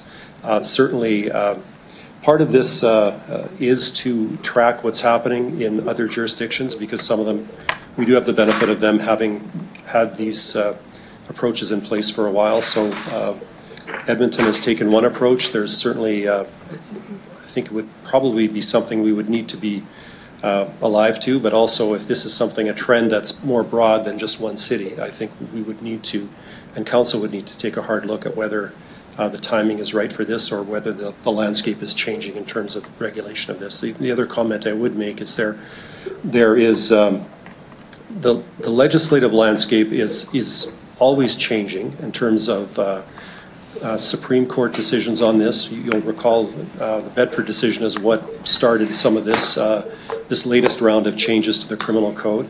There's also provincial governments that are looking at, again, not directly related to this, but may have some impact around human trafficking legislation that's being considered by provincial governments. So this is not a static area to regulate within. So we will continue to connect with other jurisdictions that are doing this type of regulating and learn from what they've experienced. Councilor Brasciani? Thank you. So I guess, thank you. One of the biggest concerns I have is when we talked about a ban, we kept hearing this is against the Criminal Code of Canada and you can't do it. But in hearing many delegations coming today, there's a huge concern in the fact that we are going against the Criminal Code of Canada because we are licensing the operators. So it absolutely it's not sitting well, even with people who are not even in law. So I guess I'd like to revisit, and I know Councillor Bryce is looking at a referral. I'm probably going to add the information from Edmonton, but I'd also like to bring back the consideration of a ban. I believe we've heard from Chris Holden that we've done consultation. I agree we have. But I have to say that we also have to do our due diligence in engaging the public as much as we can. We heard, and I heard this too, from many people who were consulted, they wanted a ban, but they were talked out of it because of the fact of legislation. Now we hear that Edmonton is looking at going backwards because they've invested millions of dollars into this and it's not worked. And I think human trafficking has being part of that. So I guess one of the things that I'd like to really do is I'd like to now ask for a reconsideration if we were going to do this for a ban. I'm just going to get my computer up here. Now, when would I do that? If I can just get clarity from the clerk, please. Well, Councillor Brasciani, if you want a reconsideration of banning it in terms of the first decision we made on zoning, you need unanimous consent of council to consider it at this meeting. If we're looking to change it in the future, then we were at that point a majority would rule. But if you want a reconsideration for today, you need unanimous consent of council. Mr. Clerk, you want to amplify on that if you have any further thoughts on that? Thank you, Your Worship. Mayor Fajer, you are correct. Councillor Bresciani, if you sought to move a motion of reconsideration at today's meeting, you need unanimous consent to get it on the floor. Otherwise, you would have to subsequently put in a notice of motion under the regular process for future meetings. Councillor Bresciani? Thank you, Chair. So, thank you. With Councillor Bryce's referral motion, though, could I include that to be considered in that? Through the Chair? I would say that it depending upon what Councillor Bryce actually says in her motion, as long as that issue is not reconsidered at this meeting, it would be allowed for a subsequent meeting, but not this meeting. Just a point of order. So I just need to know. Just a point of order. Would that not be contrary to the motion? We're talking about licensing. So, I mean, I asked the clerk to comment. I don't see it as being contrary to the motion, but Mr. Clerk? Thank you, Your Worship. With respect to Councillor Murray's question, I would agree that it is not contrary. The entire issue around this with the zoning and the licensing, as the Mayor referred to earlier this afternoon, are inextricably linked. So I think that they do go hand in hand here. Councillor Bresciani, the floor is yours. You have about a minute and a half Thank you. left. So I guess I just need to ask. I need to ask Councillor Bryce if she would be considering that in her referral motion. Otherwise, I have. Councillor Bryce. Sure, I will add that to the referral motion. Okay. I'd ask the clerk to work that in. Okay. Go ahead, Councillor Bresciani. You got just over a minute to go. Thank you. One of the biggest concerns, and I think, is that this is something we haven't rushed and we don't want to rush this. We want to ensure that we get this right. We have heard from the residents of Regina that they do not want this in their community. There is many risks, and I think we should learn from Edmonton. We should learn from the cities across Canada that it's not working, and these establishments have become high areas of trafficking women, but also organized crime, and that is a proven fact. And one of the things I think we want to protect the residents of Regina, but also these vulnerable women, and do what we can. So I'll leave it there for the referral motion, and we'll go from there. Thank you. Thank you, Councillor Bresciani. Next speaker is Councillor Stevens. Thank you. Through the chair, I do not agree with every provision in this report or anything attached to the body rub debate, but there has not been a single issue that's as well researched and engaged with residents as this. And since I've been on council, it's a short time. Experts, nothing. There has never been this amount of research and consultation on a matter that we've discussed. I think what this is about is not liking the outcome of it, period. The other thing I'll say is Edmonton is not going back on this. A city councillor, because of the same pressure that we've heard today, is reconsidering and having their administration looking at it. It's a political decision that had the review put under a microscope. It is not the city itself saying that this is not effective. Secondly, if you look at the debates in Edmonton, sex workers are actually coming out in opposition to backtracking on this harm reduction approach, however imperfect. So it's not fair to say that Edmonton is undermining it. In fact, nor is there any evidence that suggests that this has amplified or changed at all the realities of sex work. But to say that Edmonton is now a hub of trafficking because of this, I don't think there's much evidence to support that. In fact, there's a lot of evidence to counter the federal government's approach. To the legalities of it, I mean, if Mr. Weary wants to comment further, but the federal government is so insistent that we and other municipalities are on the wrong side of the law, then they can prosecute if that's their decision. I'll support this going forward despite my apprehension about some of the details, but I think this is the best way forward.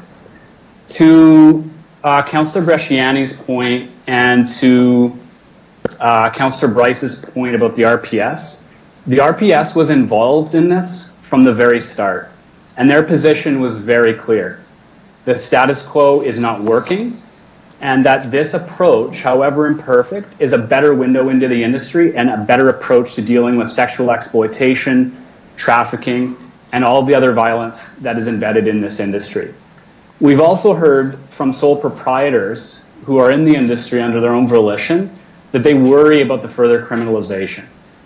So I think if we want to backtrack for political reasons and inconvenience, that's fine, but there has never been so much engagement. And the RPS all of a sudden, and quite conveniently, was silenced after they were very outspoken in favor of the approach that they, administration and experts, helped to craft. So I'll be supporting this. I couldn't support a referral motion since we've already been down that ground. And I think what this signals is we can't, as a council, deal with harm reduction because every time it comes forward, it's inconvenient and tough. It's imperfect, but I think this is the best way forward. So I thank administration for taking the time to put this together, despite the complexity. Thank you. Thank you, Councillor Stevens. Councillor Hawkins.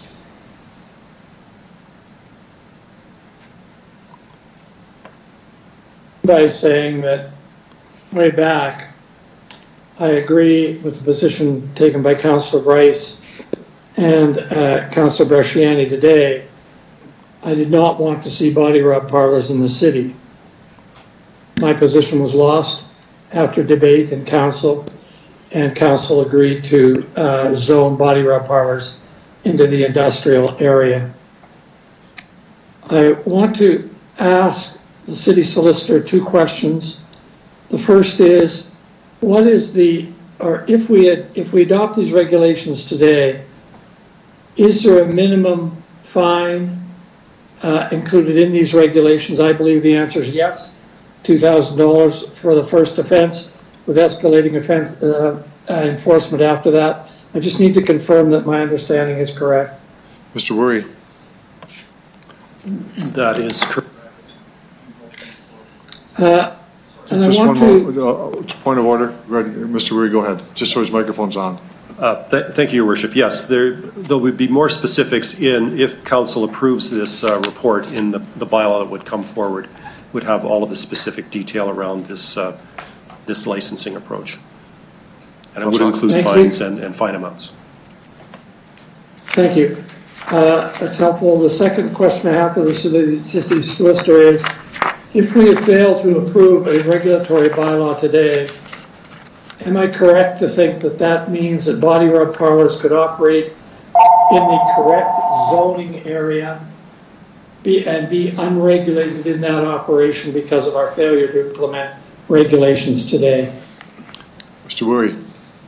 The regulation would only be anything that was included in the zoning bylaw changes for this land use and whatever restrictions would be contained in the criminal code. Important answer, let me confirm it. The only regulation that would be in effect would be zoning regulation. There would be no other regulation on the body rub parlors then legally operating in the correct zoned area. I got that? Mr. Weary? That's correct. Thank you. Your Worship, I listened carefully to the city solicitor's analysis of the law at the beginning of this debate. I agree with every word of it. The only thing I would add is that further uncertainty is added by the fact that the Supreme Court has never considered specifically body rub legislation as against the charter criteria, and we won't know all of the answers until that takes place. We simply can't say with any degree of certainty whether the current arrangement is legal or illegal until the high courts tell us how both the criminal code and the charter interrelate on this issue. I want to make only one point. There is, and let me be clear with councillors on this, there is a single issue to be decided today, and that issue is whether or not going forward from today we have unregulated body rub parlors where women are endangered, or whether we have the Wild West of body rub parlors, or whether alternately we have some regulatory structure, however imperfect, that will protect the women going forward. If we refer this, there'll be delay and we will have unregulated body rub parlors. If we vote these regulations down, we will have no regulation at all as well. I'm going to support these regulations, not because I like body rub parlors, but because this set of regulations are the only ones before us, and I believe that some regulation is better than no regulation at all if our goal is to protect women. So in closing, I want to say to councillors, ask them, focus on the issue. Do you want unregulated body rub parlors going forward, or do you want some regulation going forward? Perhaps in the future it'll be reconsidered, but for right now, that is the crystal clear choice before us, and I prefer to have the protection of some regulation. Thank you, Your Worship. Thank you, Councillor Hawkins, for that. Next speaker is Councillor Findura.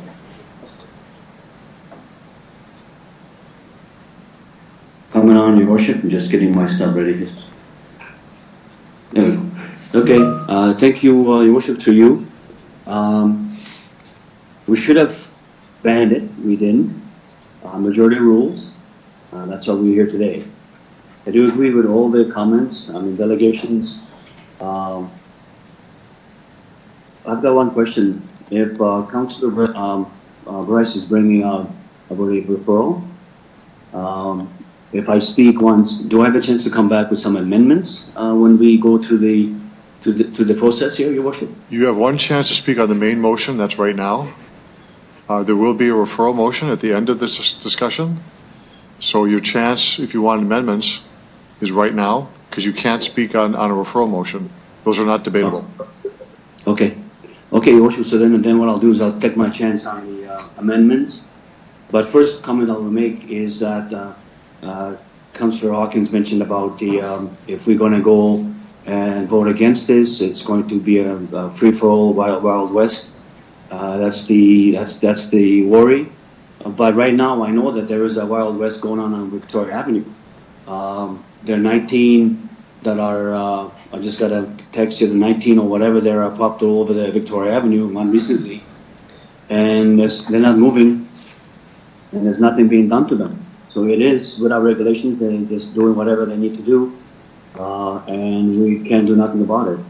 So, discussion about delaying it for another month, this has been going on for over a year. So my question, once this, because I think that the zoning and the zoning was passed, the bylaw. So when all this goes today, when is the activity and actions going to happen on getting all the ones into the industrial? To your worship. To the administration, Mr. Weary. Thank you, Your Worship. Yes, the first piece of this would be to bring the bylaw forward at the end of this month for council to approve. We would have an effective date in that bylaw. We expect that it would be, we are a little delayed in terms of the original timeline for implementation, so we would have to look at that in terms of the effective date for the licensing piece of this and all that goes along with it.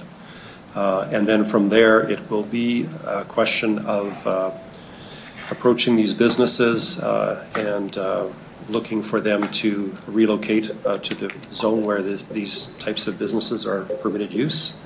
And if that is the case, then they would be in compliance with city bylaws and would be issued a business license if they meet all the other requirements that are set out in the draft bylaw that will be coming forward. And then from there, if there isn't compliance, then there would be the enforcement measures that I discussed earlier, kind of in escalating stages, which would take time. Okay. Just a one moment, Councillor Fundera, just to clarify with the solicitor, when would enforcement begin? Once you pass the bylaw, assuming that these regulations are passed for licensing, the bylaw comes next month. Just generally, when would the administration with the police service begin to enforce the bylaw? How long? Well, we would start with making sure that the businesses are being issued the licenses, and then if they're not, then we would move immediately to investigate and start the process. And again, it would depend on how many businesses voluntarily comply. But we do have resources that would need to be deployed. There will be, if this gets passed, there will be a dedicated, my understanding is the police service will have a dedicated police officer for this program.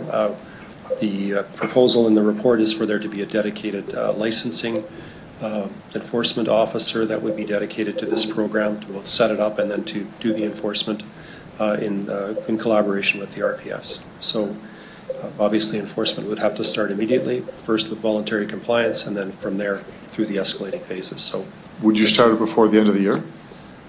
Probably would look to have the licensing in place before we would start formal enforcement of the zoning. So that would be I think our preferred approach. Councillor Fundera, go ahead. Thank you, to your worship. That's a lot of work, a lot of resources, a lot of trouble. And again, I know majority rules. I'm still not very happy with allowing this. We should have voted banning, but I'm having difficulties now. Even thinking about that I'm going to vote on some of these things. Voted against voted against the establishments being here. I agree, the majority works. So your worship, I have a couple of amendments here. If I could, first one would be to not license the owner's establishment.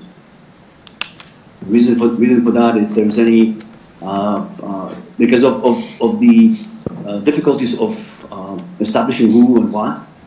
Even like when we think about right now that anyone from these establishments. So let's get the motion on the table first, Councilman. Okay. Then you can defend it. Okay, this is so. Okay, thank you. All right, thank you. So not to license the owners. Okay, to not license the owners. I'll get the clerk to put that on the screen. Do we have a seconder for that? A seconder for that? Bresciani. Okay. Councilor Bresciani seconds it.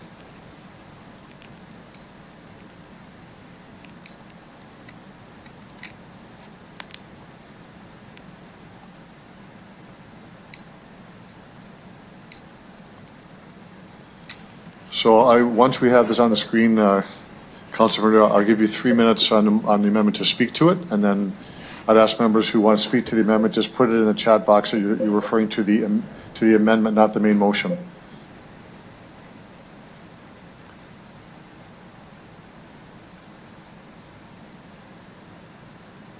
Okay. Councilor Fedora, go ahead. Okay, thank you, Worship.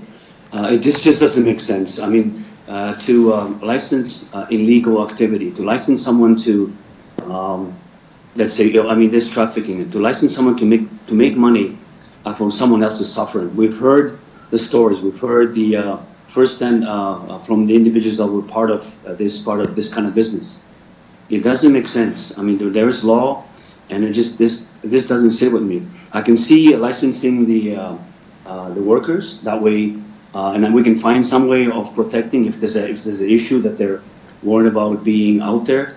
I don't know, we can find something, but I can see licensing the work. But this one here, the owners, it doesn't sit well with me that I am going to be allowing someone to make money for someone else's suffering.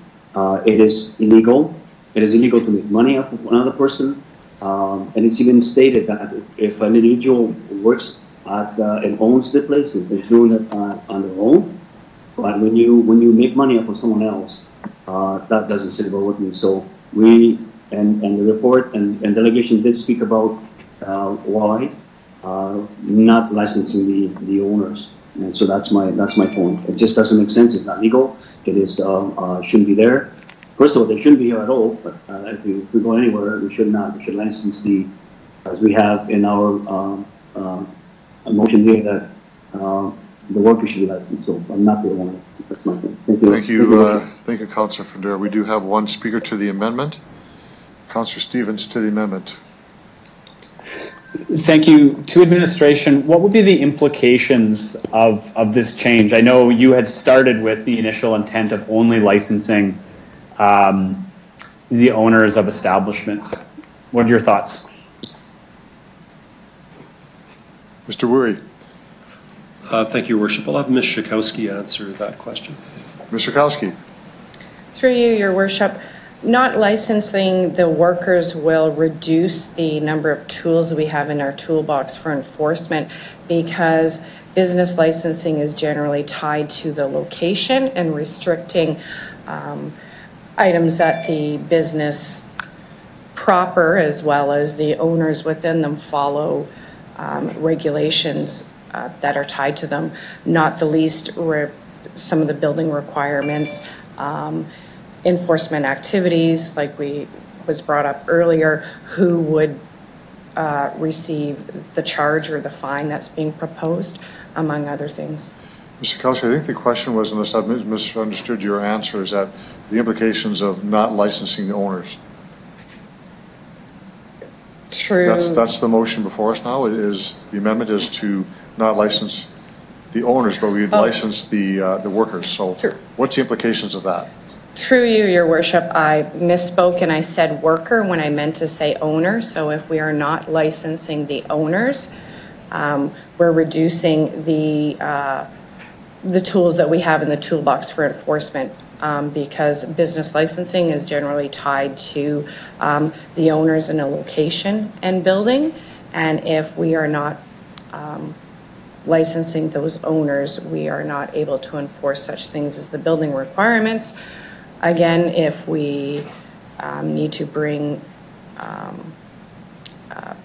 enforcement who are recharging, the zoning regulations that the business owner needs to meet is again tied to the owner and the building themselves. So we would basically be eliminating the majority of our toolkits on enforcement. Okay. Councilor Stevens. Okay, so just to be clear, basically this amendment would undermine accountability and the entire purpose of of the licensing regime. And that's pretty much the takeaway. Thank you. Okay. Are you finished, Councillor Stevens? That's it. Okay.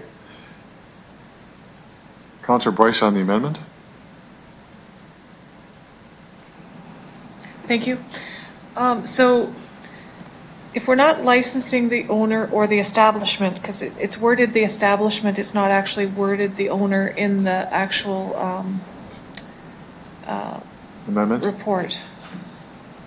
So who would we fine, because there's fees attached to this, and who would we charge the fees to if it's not the owners or operators? Mr. Wurry? The whoever's name is on the license would be who we would charge for the owner. So they would have to establish the nature of the corporate ownership. I mean, typically a lot of these would probably be what are called sole proprietors, so they're owner operated. So, but if there is a business entity, then the business entity would be potentially charged. So you can charge a business in addition to charging an individual person. So it would depend on what was on the license. And we would do a land title search to determine who owns the building.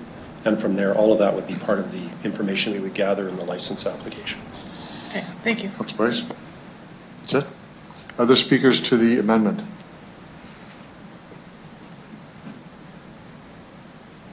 Councillor Frontier, do you want to close debate on your amendment? Worship, yes, I'd like to do that. Yes, 3 please. minutes. Okay. So, Your Worship, I mean, I understand the difficulty of what we are doing here, and the laws are still there, and the police are still upholding the law. License or no license is still an illegal activity. So, I mean, and even in this with the owners, I mean, if the owners is found to be involved in the lies or deception on the workers' application, so there's a lot of ways of figuring things out from when the workers are licensed. But this year, the licensing the owner is just giving them a legal permission to gain off of a legal business, and they can do whatever they want.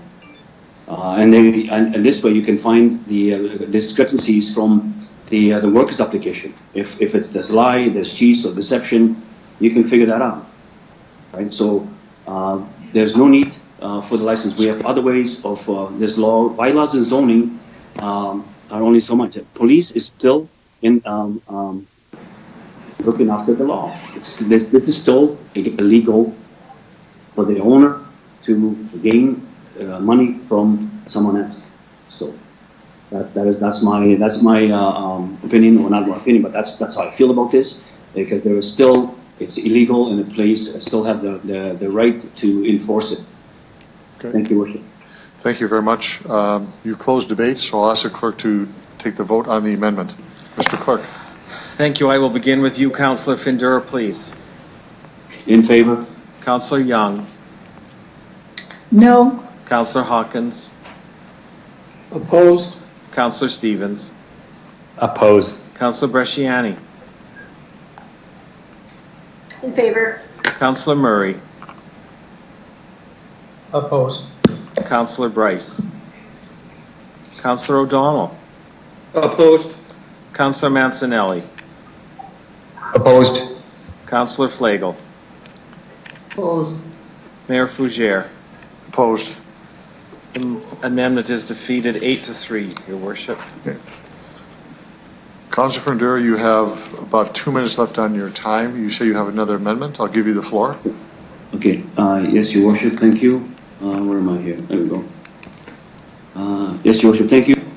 Just like to make an amendment on the fingerprints. And the fingerprints, so just another amendment to add into, and add to is fingerprints. Just add to that. We need to have, when the applications come, fingerprints are part of it. Worship. So you're removing them or adding them? I'm adding fingerprints. Adding fingerprints. I don't think we have the fingerprints there. Okay. Have a seconder for that, please? Councillor Bryce seconds that. Bresciani.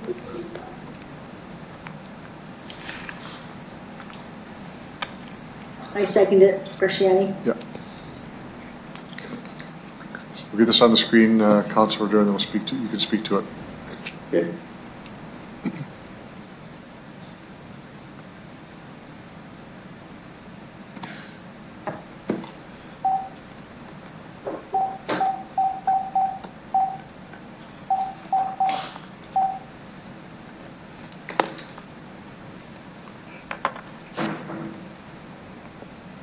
It's me in the middle of a meeting. I'll be quick. It won't be done before 6. Councillor Hawkins, we can hear you. Councillor Hawkins? We can hear you. Thank you. Okay, so the motion is that there be requirements for fingerprints. Hello? Is that for, Councillor Finder, is that for the owner and the worker? That would be then now because that one, the owner was defeated, so for both, yes. For both, okay. So I'll give you your 3 minutes to speak to this, and then I'll ask members of council once again if you put your name in the chat box referring to the amendment only, please. Councillor Verdure, the floor is yours. Okay, it'll be quick. With the fingerprints keeping people accountable, there's a lot of fake IDs.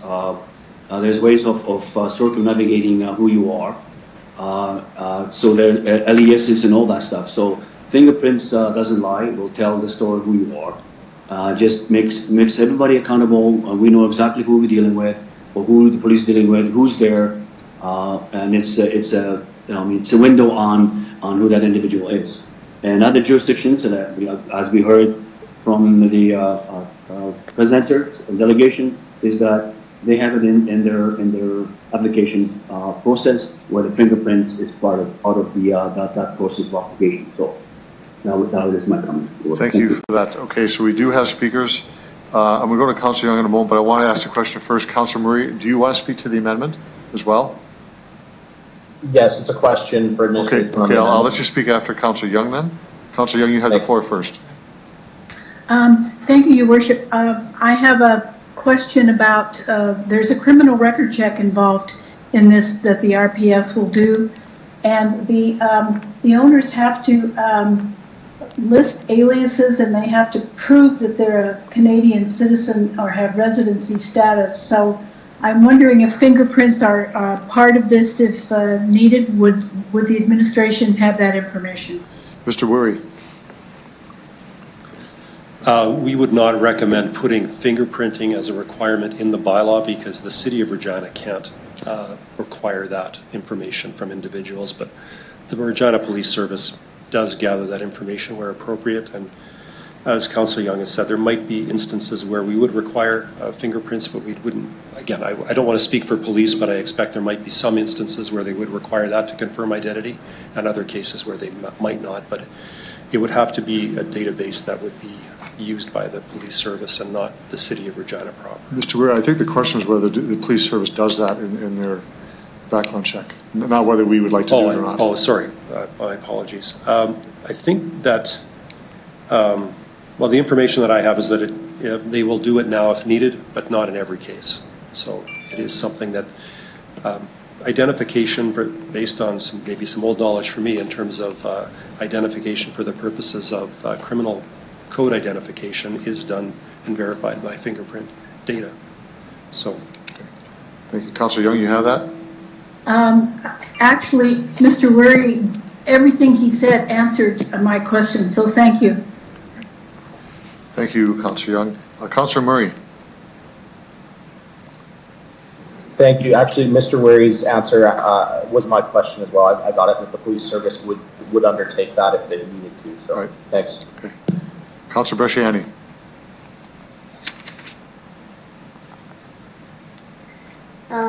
Thank you, through the chair. I'm just wondering if this wouldn't be part of the consultation that we're asking Regina Police Service to do when we refer this back. Would they see a benefit in doing this? Is that something that maybe we should hear from police on this issue? I think that the solicitor answered that already. I asked him again if he wants to have any further comments. Mr. Woory? Your Worship, I'd be cautious about committing to something on behalf of the police service on this particular point, but that certainly could be if council or members of council would like a better clarification.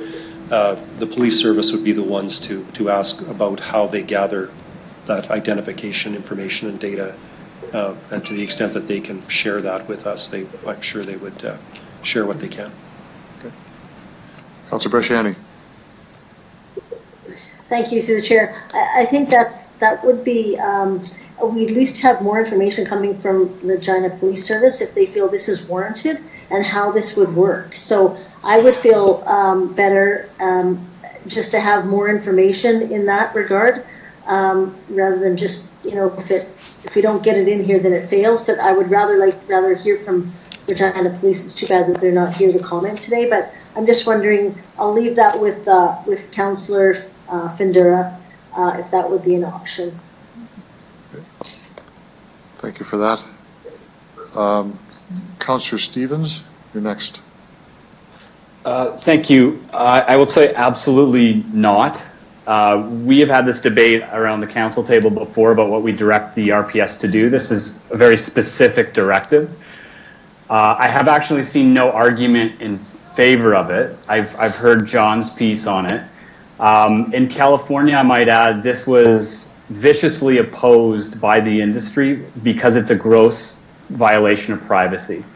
So in due course of background checks, etc., if this is what the police do, this is what the police do. But for council to implement it without any consideration for the implications, privacy and otherwise, I would advise against it for many reasons. Just because someone brings it as a delegate doesn't mean it's a good idea.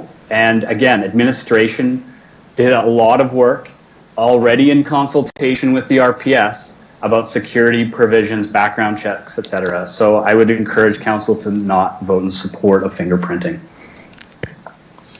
Thank you, Councillor Stevens. Other speakers to the amendment? I'll speak to the amendment, and I'm going to vote against it for the reasons that the solicitor just mentioned, and others have said. I don't think we're in a position, nor should we be telling the police service how to conduct any investigation or background check on anyone. They alone determine the necessity of that, and I just think it's, I understand the intent, but I just think it's wrong for us to be giving any directive to the police service on any type of investigation, so I will vote against it. Councillor Findura, to close debate on your amendment, if you want to. I think it's pretty clear what you're asking for. Yes, I'm just going to, so then, in the light of what's going on, I would have a couple seconds here. I have one question then. When RPS or when someone is going to get their criminal record check, is there an application, what job or what you're applying for, what you need that criminal record check for? Is that already in that? So let's say someone comes and applies to work at a place like this.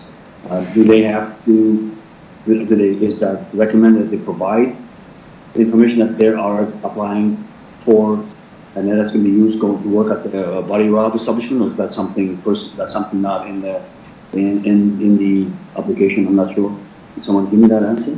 I'm going to try this one, and maybe the administration might do this. In general sense, the RPS would take an application for a background check, and the information is, why do you want it? So you're saying why you want that done.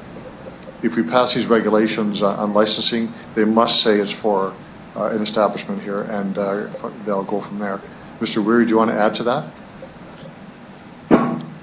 Nothing to add, Your Worship. It's specific to the job that's requested, because that's relevant to how far they will look in terms of the background.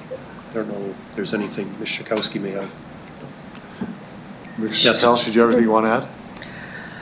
No, through your worship, no, you guys have it correct. Councillor Findura? Okay, so Your Worship, so if I would I ask Councilor Bryce maybe put that into her referral. If that's going to go to RPS, I would entertain that, taking that off from the amendment, and just ask if that would be something that Councilor Bryce would put on her referral. Referral is pretty broad with police, so I think. Yeah, the referral is broad enough with police, but we'll vote on this one unless you remove it, because I think the point here is the speakers against it have been very clear that we should not direct the police service on the investigation. But the amendment that Councilor Bryce has put forward is very broad in its discussion with the police service. So you can either accept that as a undertaking within that motion, or you can have a vote on your amendment, either one. Yeah. So, Your Worship, in light of that, I will, if the Councilor Bryce's referral goes deep into that, then I will remove it. I will remove this amendment then. You withdraw the motion? I will withdraw the motion, yes. Okay. Bresciani, okay with that? Councilor Bresciani, are you okay with the removal? Yes, yeah, that was my suggestion, yeah. Thank you. Thank you for that. Okay, so back to the main motion. You just have a minute or so left, Councilor Fundera, and we'll move on to our next speaker. Okay, but I have one more referral, and I don't have too much more to say. Just this one. So this one, what I'd like to do is have a look at the temporary residence permits. Is that something that's going to be looked at by the police as well? Or is it something that needs to be put into our regulations here? That because in the temporary residence permits, it specifically says in there that you are not allowed to work any of those, like body rob, escorts, and all that. It's not allowed in there. I would like to put that as one of the provisions when we do the application. Let's just see what the administration says on that. Mr. Solicitor, what do you have to say about that? I've got the signal that Mr. Cowman will answer that question for us.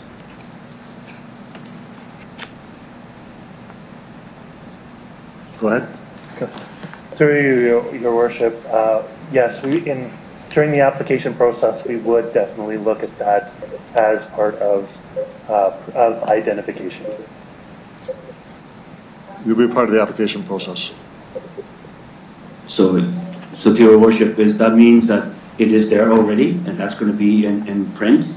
That would be looked at. That would be one of the application criteria that will be looked at. If someone is in on a temporary residence permit, if they don't provide a permanent residency, they will be denied. Am I correct understanding that?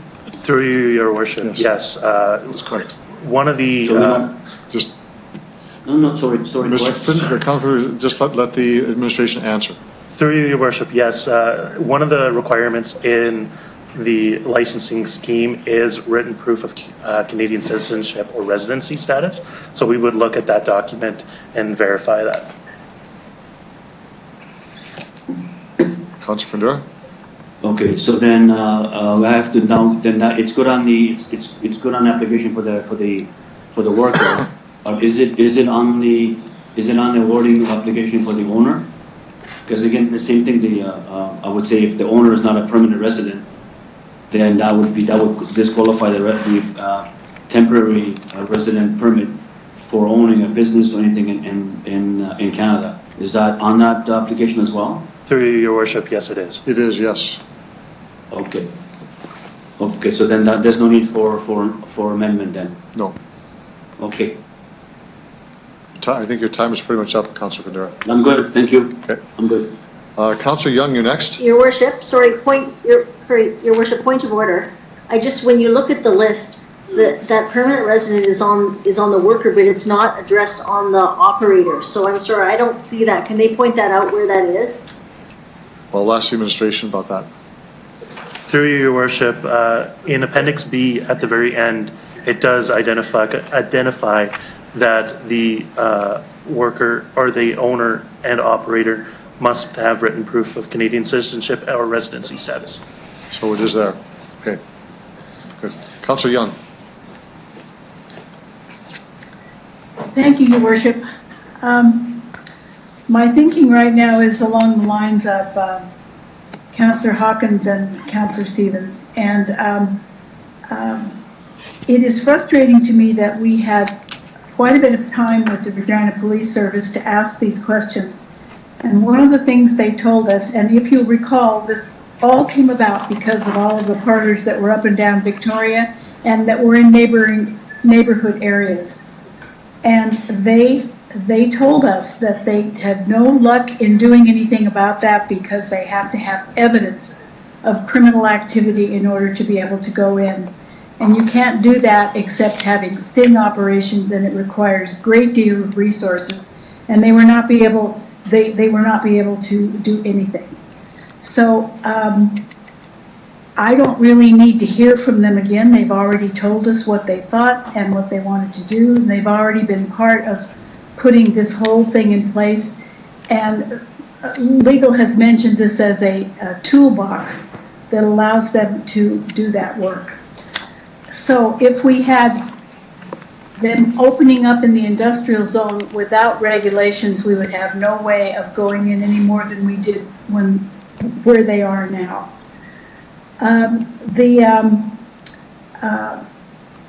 One person who spoke to us said that, what would you do, or would you like it if your daughter was part of this? And this is a harm reduction model. And God forbid, if my daughter was involved in this, I would hope that she would be in a place where education would be given, where health would be given, and where she had access to people helping her out of this. So that's why this is called a harm reduction model. And there's one last thing, Your Worship, I'd like to comment on with your approval. There were people who spoke to us today who were here when we did the strip bar, was it in 2015, and they are likening it to the same type of issue. And I wanted to clarify that that was a permit for a strip bar to serve alcohol, and the provincial legal laws had just been changed to allow that.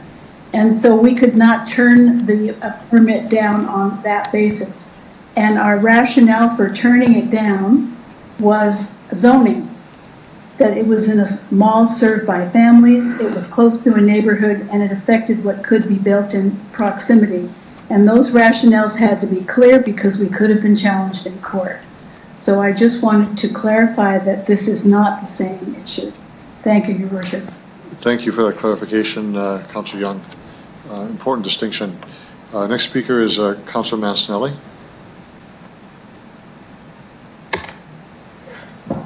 Thank you very much.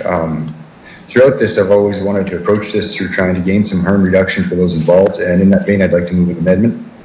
I'd like to move an amendment that sex worker harm reduction and support initiatives be included in the community well-being and public safety strategy building process. You need that repeated? Yes. I think so, yes. Okay. That sex worker harm reduction and support initiatives. Just 1 second.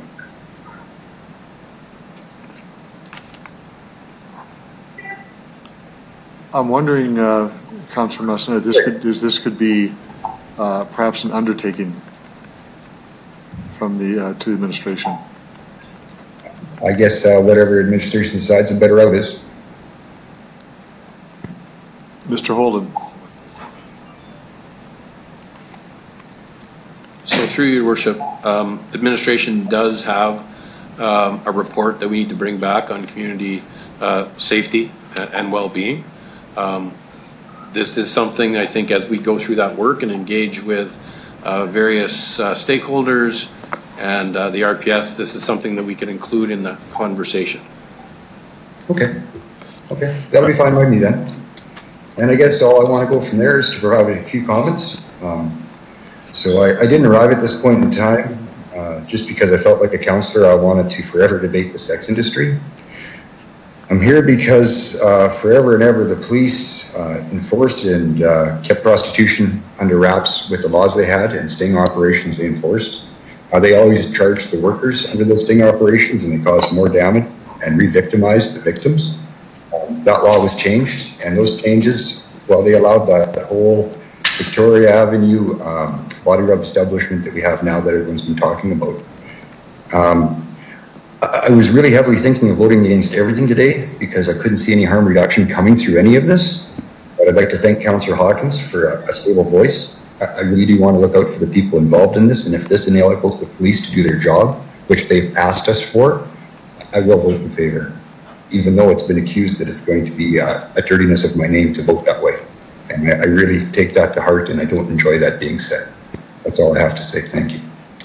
Thank you, Councillor Massanelli. Councillor O'Donnell. Thanks very much. I want to go back a little bit in time to when we were considering this in one of the original motions, and as it has been referenced many times, the police were there and gave us some advice on how to best do this. But also part of that meeting was a lady from the sexual assault area. And while she was reluctant, she also endorsed the notion of what's before us, this idea of licensing. Now, I think that this is a pretty credible organization. And what she can do, what they can do, is if we pass this, is that they can set this up so that there might not be, will not be, people standing in the hallway overseeing who's in the room and so on. I think we have all sorts of ways to do this. So that part mattered to me a great deal. The idea of being able to both educate and offer opportunity to get out of the business. Secondly, I think that there's an interesting thing happening in the province in that Mr. Morgan has talked very much of late about legislation in terms of the trafficking and so on. So I think that together, at this point in time, we have the opportunity to work with them. They can work with us. And again, I want to compliment Councillor Hawkins, Councillor Young, Councillor Mancinelli, because I feel the same way. I'm not really excited about body rub parlors in my community. But I am wanting to make sure that folks get looked after, that there is education involved, not just for those workers, but for our community in its entirety.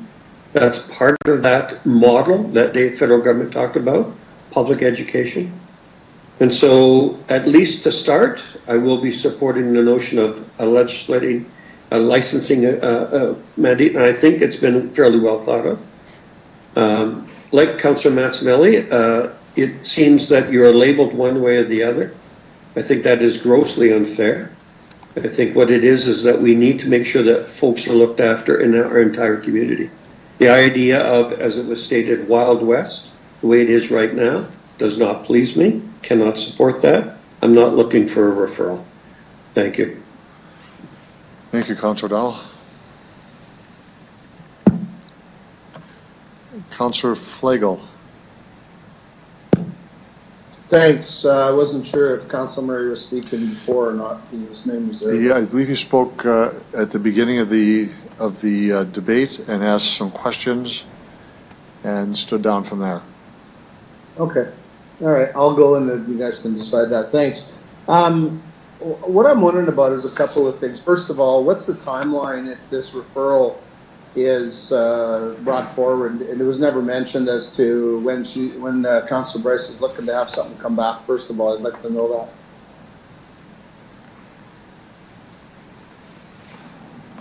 Councillor Bryce, you want to speak to that? Sure. I'm hoping the first quarter of 2021 because we have... I can't hear you. The first quarter of 2021. Okay. First quarter 2021.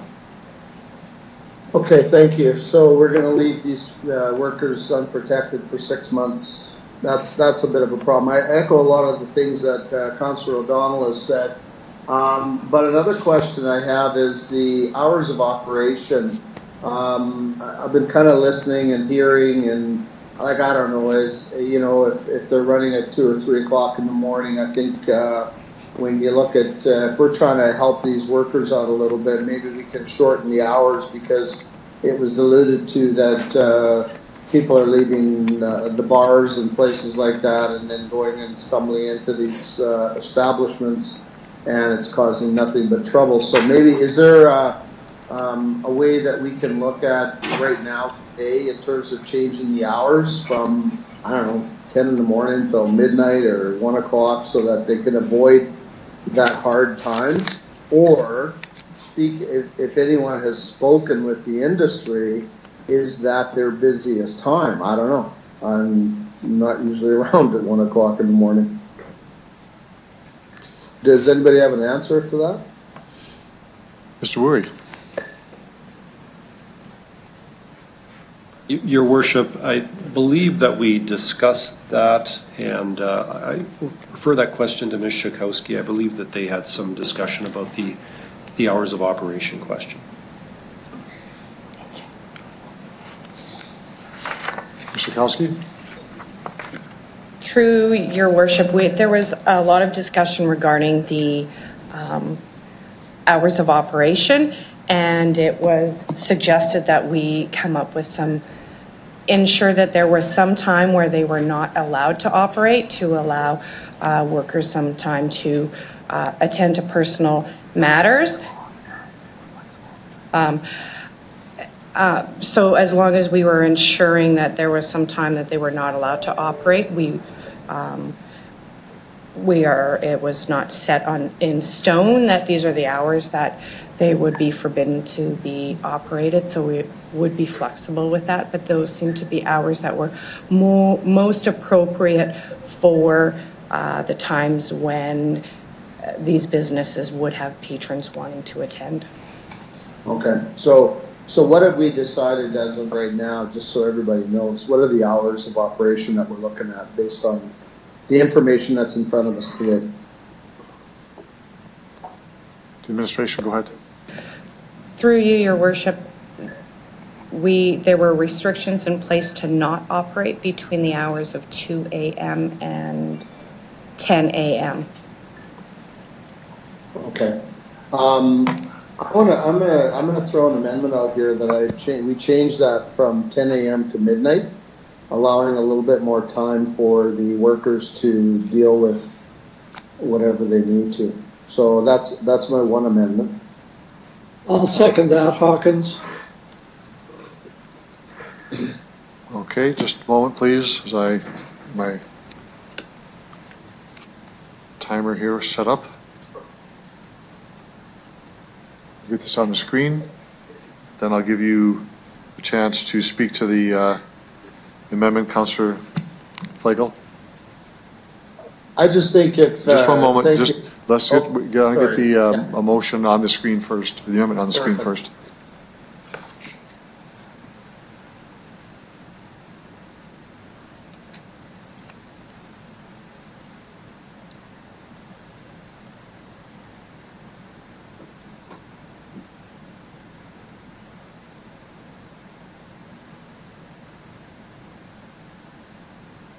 I could either do, Councillor, through you, Councillor Hawkins, I could either do 11 a.m. to 1 a.m. Still gives them the same amount of time and allows for later mornings and early into the midnight, so not sure. But the discussion on this is to limit the excess if there's abuse going on in the wee hours after the bars close. This could eliminate some of that and allow for them to maybe start a little later in the morning. I don't know if some of them sleep in the premises, that they're there, 24/7. I don't know that. Apparently we're not supposed to allow that, but it's been going on, so there's that. So it's one of those things that I think is trying to set some hourly parameters would probably help the industry to take it down a notch, especially in the wee hours. I'm not too sure if they're busy at 10 o'clock in the morning, so maybe 11 till 1 a.m. I don't know. Councillor Hawkins, if I could ask that. Can we just get a clear view of what you want, Councillor Flegel? That's what what time is it? I'm trying to talking this out. So let's go with 11. Put it on the table for an amendment, and we'll deal with that. Set your as time. An amendment, I'd like to see 11 a.m. in the morning till 1 a.m.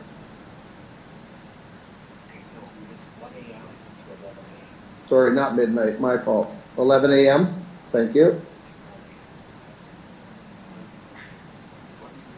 Councillor. No, sorry. Councillor Hawkins, are you okay with that on the change? Yes. If I could, Mr. Mayor, through you, it should say 11 a.m. to 1 a.m., not 1 a.m. to 11 a.m. We don't want them going there at 4 o'clock in the morning. They won't be on this one. Yeah, well, the way it reads right now, it's backwards. I read it correctly. I read this the way you want, Councillor. No. Sorry, I'm reading this. Okay, yes. Or you say closed. Oh, I was going by open hours. I'm sorry.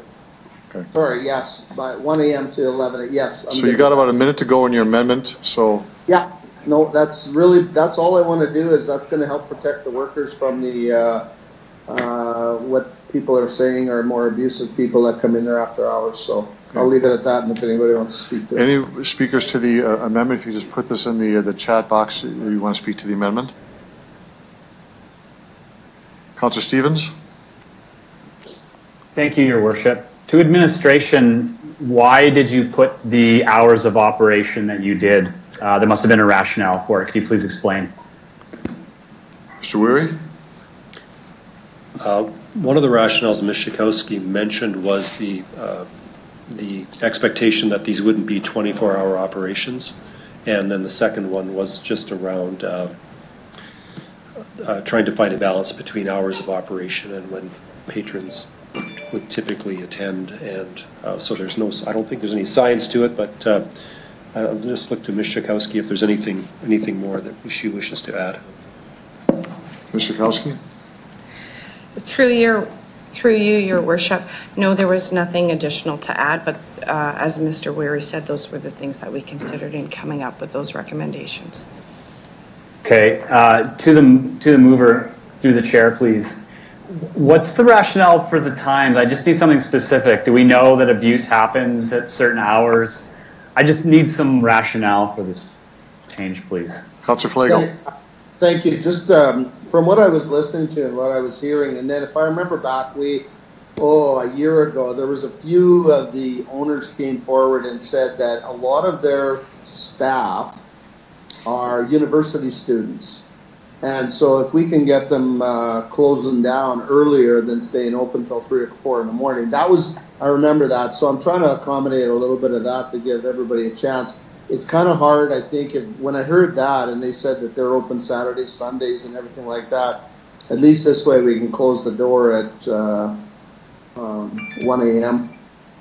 and allow them to, if legitimately they are going to university, then at least they've got some time to get some sleep as well. If that was a concern of some of the delegations today is what I heard. Councillor Stevens? Okay, that's it, thank you. Okay. Councillor Bresciani, do you want to speak to the amendment?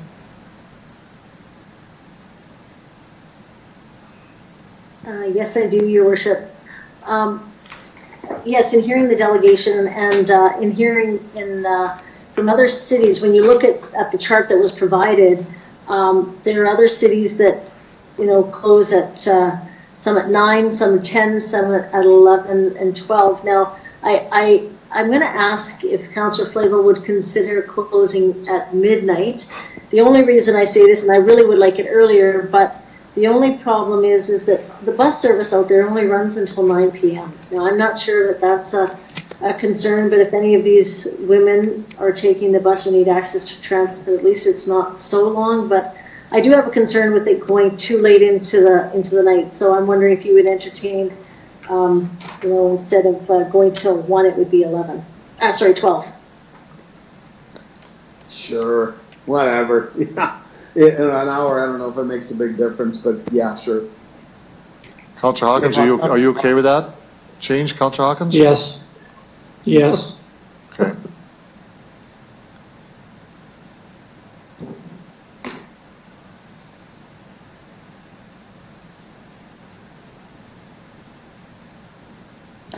Okay.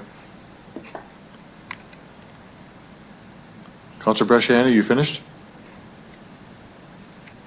Yes, that's all I have. Thank you. Okay. Any other speakers to the amendment?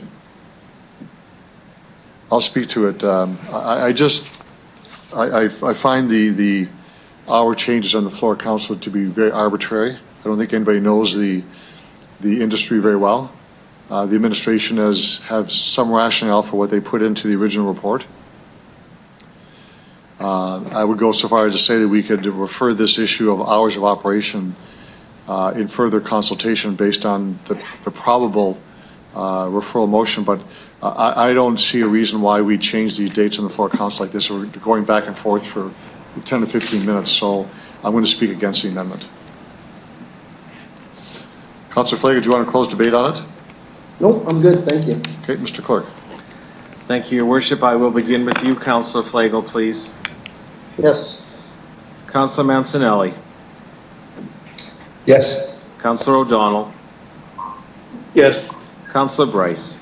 Yes. Councillor Murray. Opposed. Councillor Findura.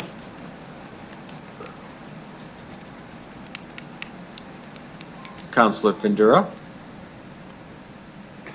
In favor. Councillor Bresciani. In favor. Councillor Stevens. Opposed. Councillor Hawkins.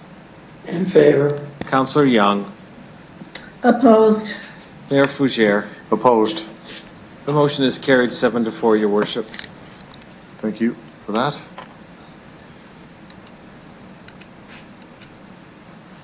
So, Councillor Flanagan, you have a few minutes left on your time on the main motion. Yeah, thanks. I'd like to also take another look at, the question is what are we doing if the owner's in violation of the licensing agreement, that if there is a license, let's say everything is as it is today, what's the repercussions to the owner if he's in violation for a number of different things, lying about the staff that he's got, lying about what's going on, or she, or on workers' applications, et cetera, like, do we have some teeth that we can slap a 1-year fine or a suspension against the massage parlor, or what are we, or the body rub? Where are we at? The fines are in the report, but Mr. Weir may have more information. Mr. Thanks. I'm more concerned with, besides the monetary, I'm more concerned about if they do it a second time, are we closing them down, or what are we at? Mr. Weir. Yes, as with all of our licensing programs, most of them are issued on an annual basis. So if we find out that someone has committed, has been dishonest, committed fraud, or things of that nature, that obviously would be something that we would verify it. If it was found to be factual, then we would look at either revoking the license, or if it comes up for renewal, not renewing the license, so then they wouldn't be allowed to operate. And that's already in our licensing bylaw for other types of licenses that we have. We wouldn't see the need to. I understand that. Yeah. Appreciate that. Thank you. Through you, I just want to follow up on that real quick. So if we put this licensing into effect and store A has an infraction a month in, and then has another one 3 months in of the same infraction for illegal whatever, are we going to wait a whole year to slap their hands, or are we going to do something to circumvent what the bylaw says, or is there something in the bylaw that allows us, if you abuse the system twice, we're coming after you now, not in a year? Is that something that we can put in, or is it in there? Mr. Weir. The wording would be something of the nature of, we can suspend the license, we can prosecute, or we can revoke the license. It would depend on what the nature of the violation was, or if there's a pattern of non-compliance. And I just would remind council that any sort of suspension or revocation is subject to appeal to the Regina Appeal Board, or that's what we would be recommending, as with other licenses. So that would be the process. They could challenge the revocation. Yeah, okay, then I'm good with that, because I think as long as we've got something that allows us to step in prior to 1 year, if they've already had 2 or 3 infractions, we need to be able to do that. So I'm good with that. This has been a long, drawn-out process. There's been tons of information. I do remember when the lady from Regina Sexual Assault and the police and administration, we all had the conversation, and the Heritage Community Association, et cetera, and I think it's just something that, we got to move forward on. And I believe that we're doing what's right today. And I don't like what Councilor Mancinelli said about personal that had happened. But I mean, if you are looking at this and trying to protect the worker, this is the right way to go at this point. And I'm okay with licensing and looking after the worker and trying to fix this. And this can also be reviewed in a year after, and you could probably ask for a report. I'm not sure if that's already in the works, to have this come back in a year for review to see where we're at. Do I need to make a motion for that, or is that a friendly amendment? Councillor Flago, a couple of points. You're almost out of time, and I believe there is in the report, there's a report, I believe, to come back. I believe it's this, is it in before the end of the year, Mr. Clerk?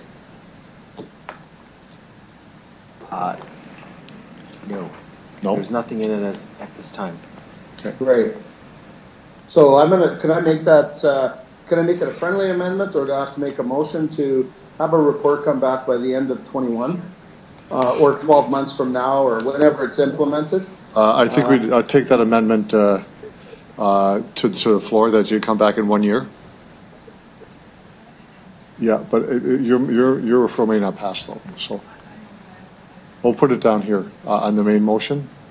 Was seconded for that? Hawkins. Thank you, Councillor Hawkins. Any debate on the motion that we'd have the report come back to council in 1 year? I think it's pretty straightforward. Mr. Clerk, do you want to take the vote on that? Sure. With respect to Councillor Flagel's amendment for the report returning in a year, I will begin with you, Councillor Flagel. Yes. Councillor Young?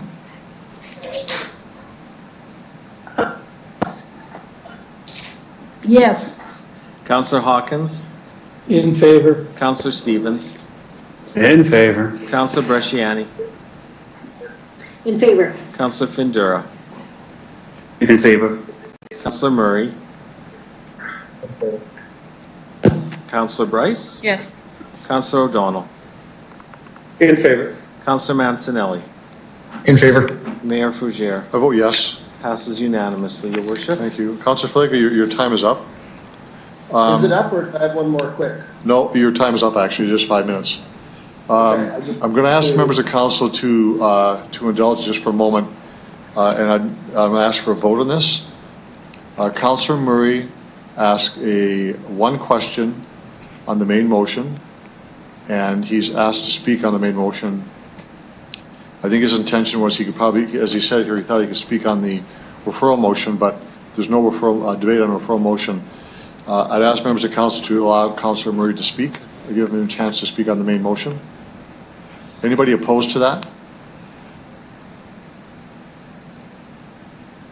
Councillor Murray, the floor is yours. Thank you for your indulgence, Your Worship. I'll keep it very brief on the main motion. Early on in this discussion, when we first started looking at this, I looked for people that would be on the front lines, and one of the groups that definitely is the Young Women's Christian Association, so the YWCA, and they deal with these cases where people are being baffled, held against their will in these scenarios. And one of the things that they talked about is that the need for some form of regulation to allow the police service to get in. So, it's a tough scenario for us all to be in, but I'm going to vote in favor of a harm reduction scenario because everyone I've spoke to in the industry that directly deals with these folks that's what they're calling for, at least in our community when I talk to them at the YW. So that's how I'll be voting, and I appreciate the indulgence. Thank you. Thank you, Councillor Murray. So before I turn over to Councillor Price to close debate, I want to have a few comments. I, from the start, did not support the path that we're on today. I felt strongly, I still do today, that this is the wrong approach to take. Interesting comments by the delegations, but also from the police service and others who have been speaking to this issue to us for over a year and a half. And this is one of the most debated issues that I've seen in years at council. So I would say in many ways we've exhausted the issue of what we're going to do here. We can always return and spin the cycle again, but I think we've done a lot here to get to this point. That being said, we had a vote on council to zone on land use for zoning in industrial area. I voted against that, but the majority rules. And that's not the debate tonight. This is about the licensing portion of that. Councillor Hawkins said it very well, and I agree with him. While I am opposed to the process, both the zoning of it and the licensing of it, this is democracy. We had a vote on the floor of council, and council voted to allow body rub establishments in industrial areas. And so for that reason, I'm not going to revisit that. In fact, we can't revisit that tonight. That's not allowed under the rules. So I will reluctantly vote for the report before us for one reason only. Absolutely one reason only. To not do that would put at risk the workers who are in these establishments. It's better that we have a way to open the door and look inside than to have that door shut and know nothing of what's going on. So if I wanted to start the debate all over again, I'd say no to everything. But we're halfway through this now, and this is to protect those vulnerable workers who we can reach out to, we can license them, we can talk to them and give them a way to get out of this industry if they can. This is not a very easy decision to make. It's not a perfect solution by any means, but it is better than having this as the Wild West where we have no regulation, excuse me, of these establishments in the industrial zone where we have no idea what's happening. And for me, that's even harder to take. So I will support the report. If the referral motion is defeated, I'll support the recommendations that are before us. Thank you. Councillor Bryce, the floor is yours. Thank you. I just have a couple of questions and then I'll make the referral motion. So keep in mind, on your referral, you have 3 minutes to talk on closing debate. Right. So is the intention that the police would call and announce that they were on their way to an establishment if they were going into it, if it was licensed? Mr. Woory?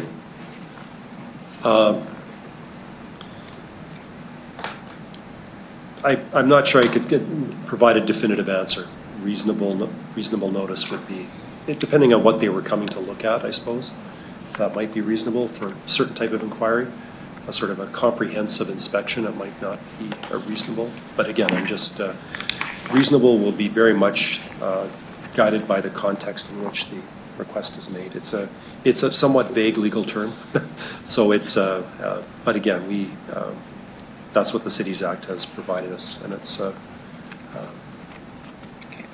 I expect that we would typically,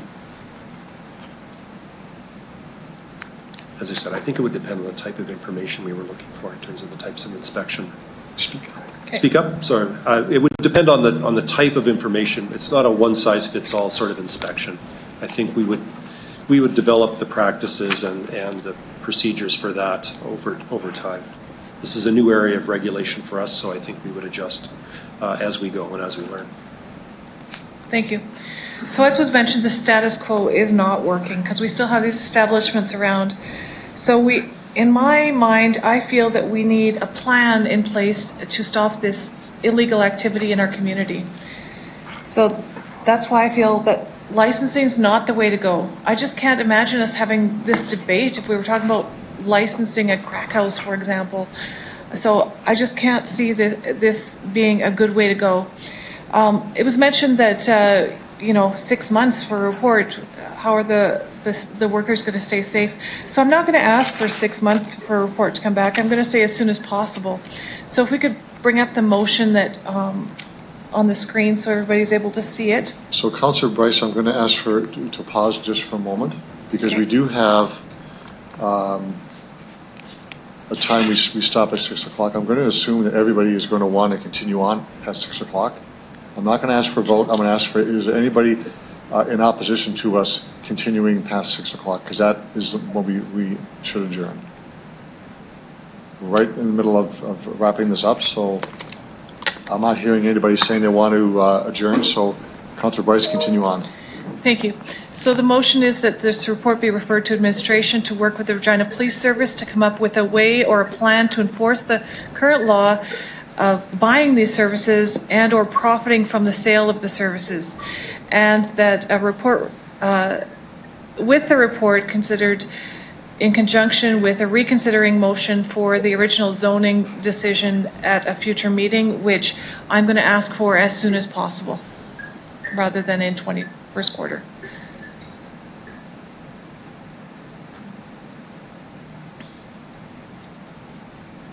If I could get a seconder. Seconder I'll second that, Bresciani. Okay. Okay, so there's no debating this motion. It's a referral motion. So I'm going to ask the clerk to... Thank you. I will begin with you, Councillor Bryce, please. In favor. Councillor O'Donnell. Opposed. Councillor Mancinelli.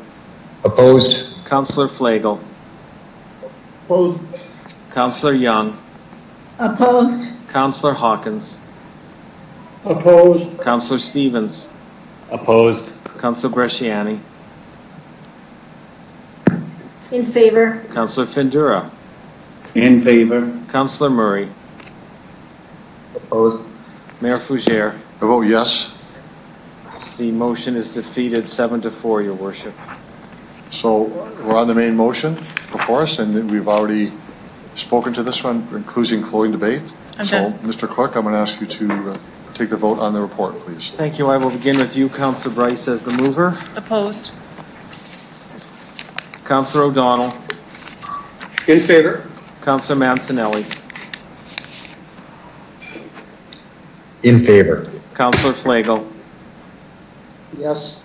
Councillor Young. In favor. Councillor Hawkins. In favor. Councillor Stevens. In favor. Councillor Bresciani. Opposed. Councillor Findura. Opposed. Councillor Murray. I didn't hear you, Councillor Murray. That wasn't you, Councillor Murray, I'm sure of it. Yeah, in favor. And Mayor Fougere. Vote yes. It passes 8-3, Your Worship. Thank you very much. I have a motion to adjourn, please. Okay. Seconder, please. Anybody? So moved. Thank you, Councillor Stevens. Anyone opposed? Motion's carried. Better not. Thank you very much, everybody, and have a great evening.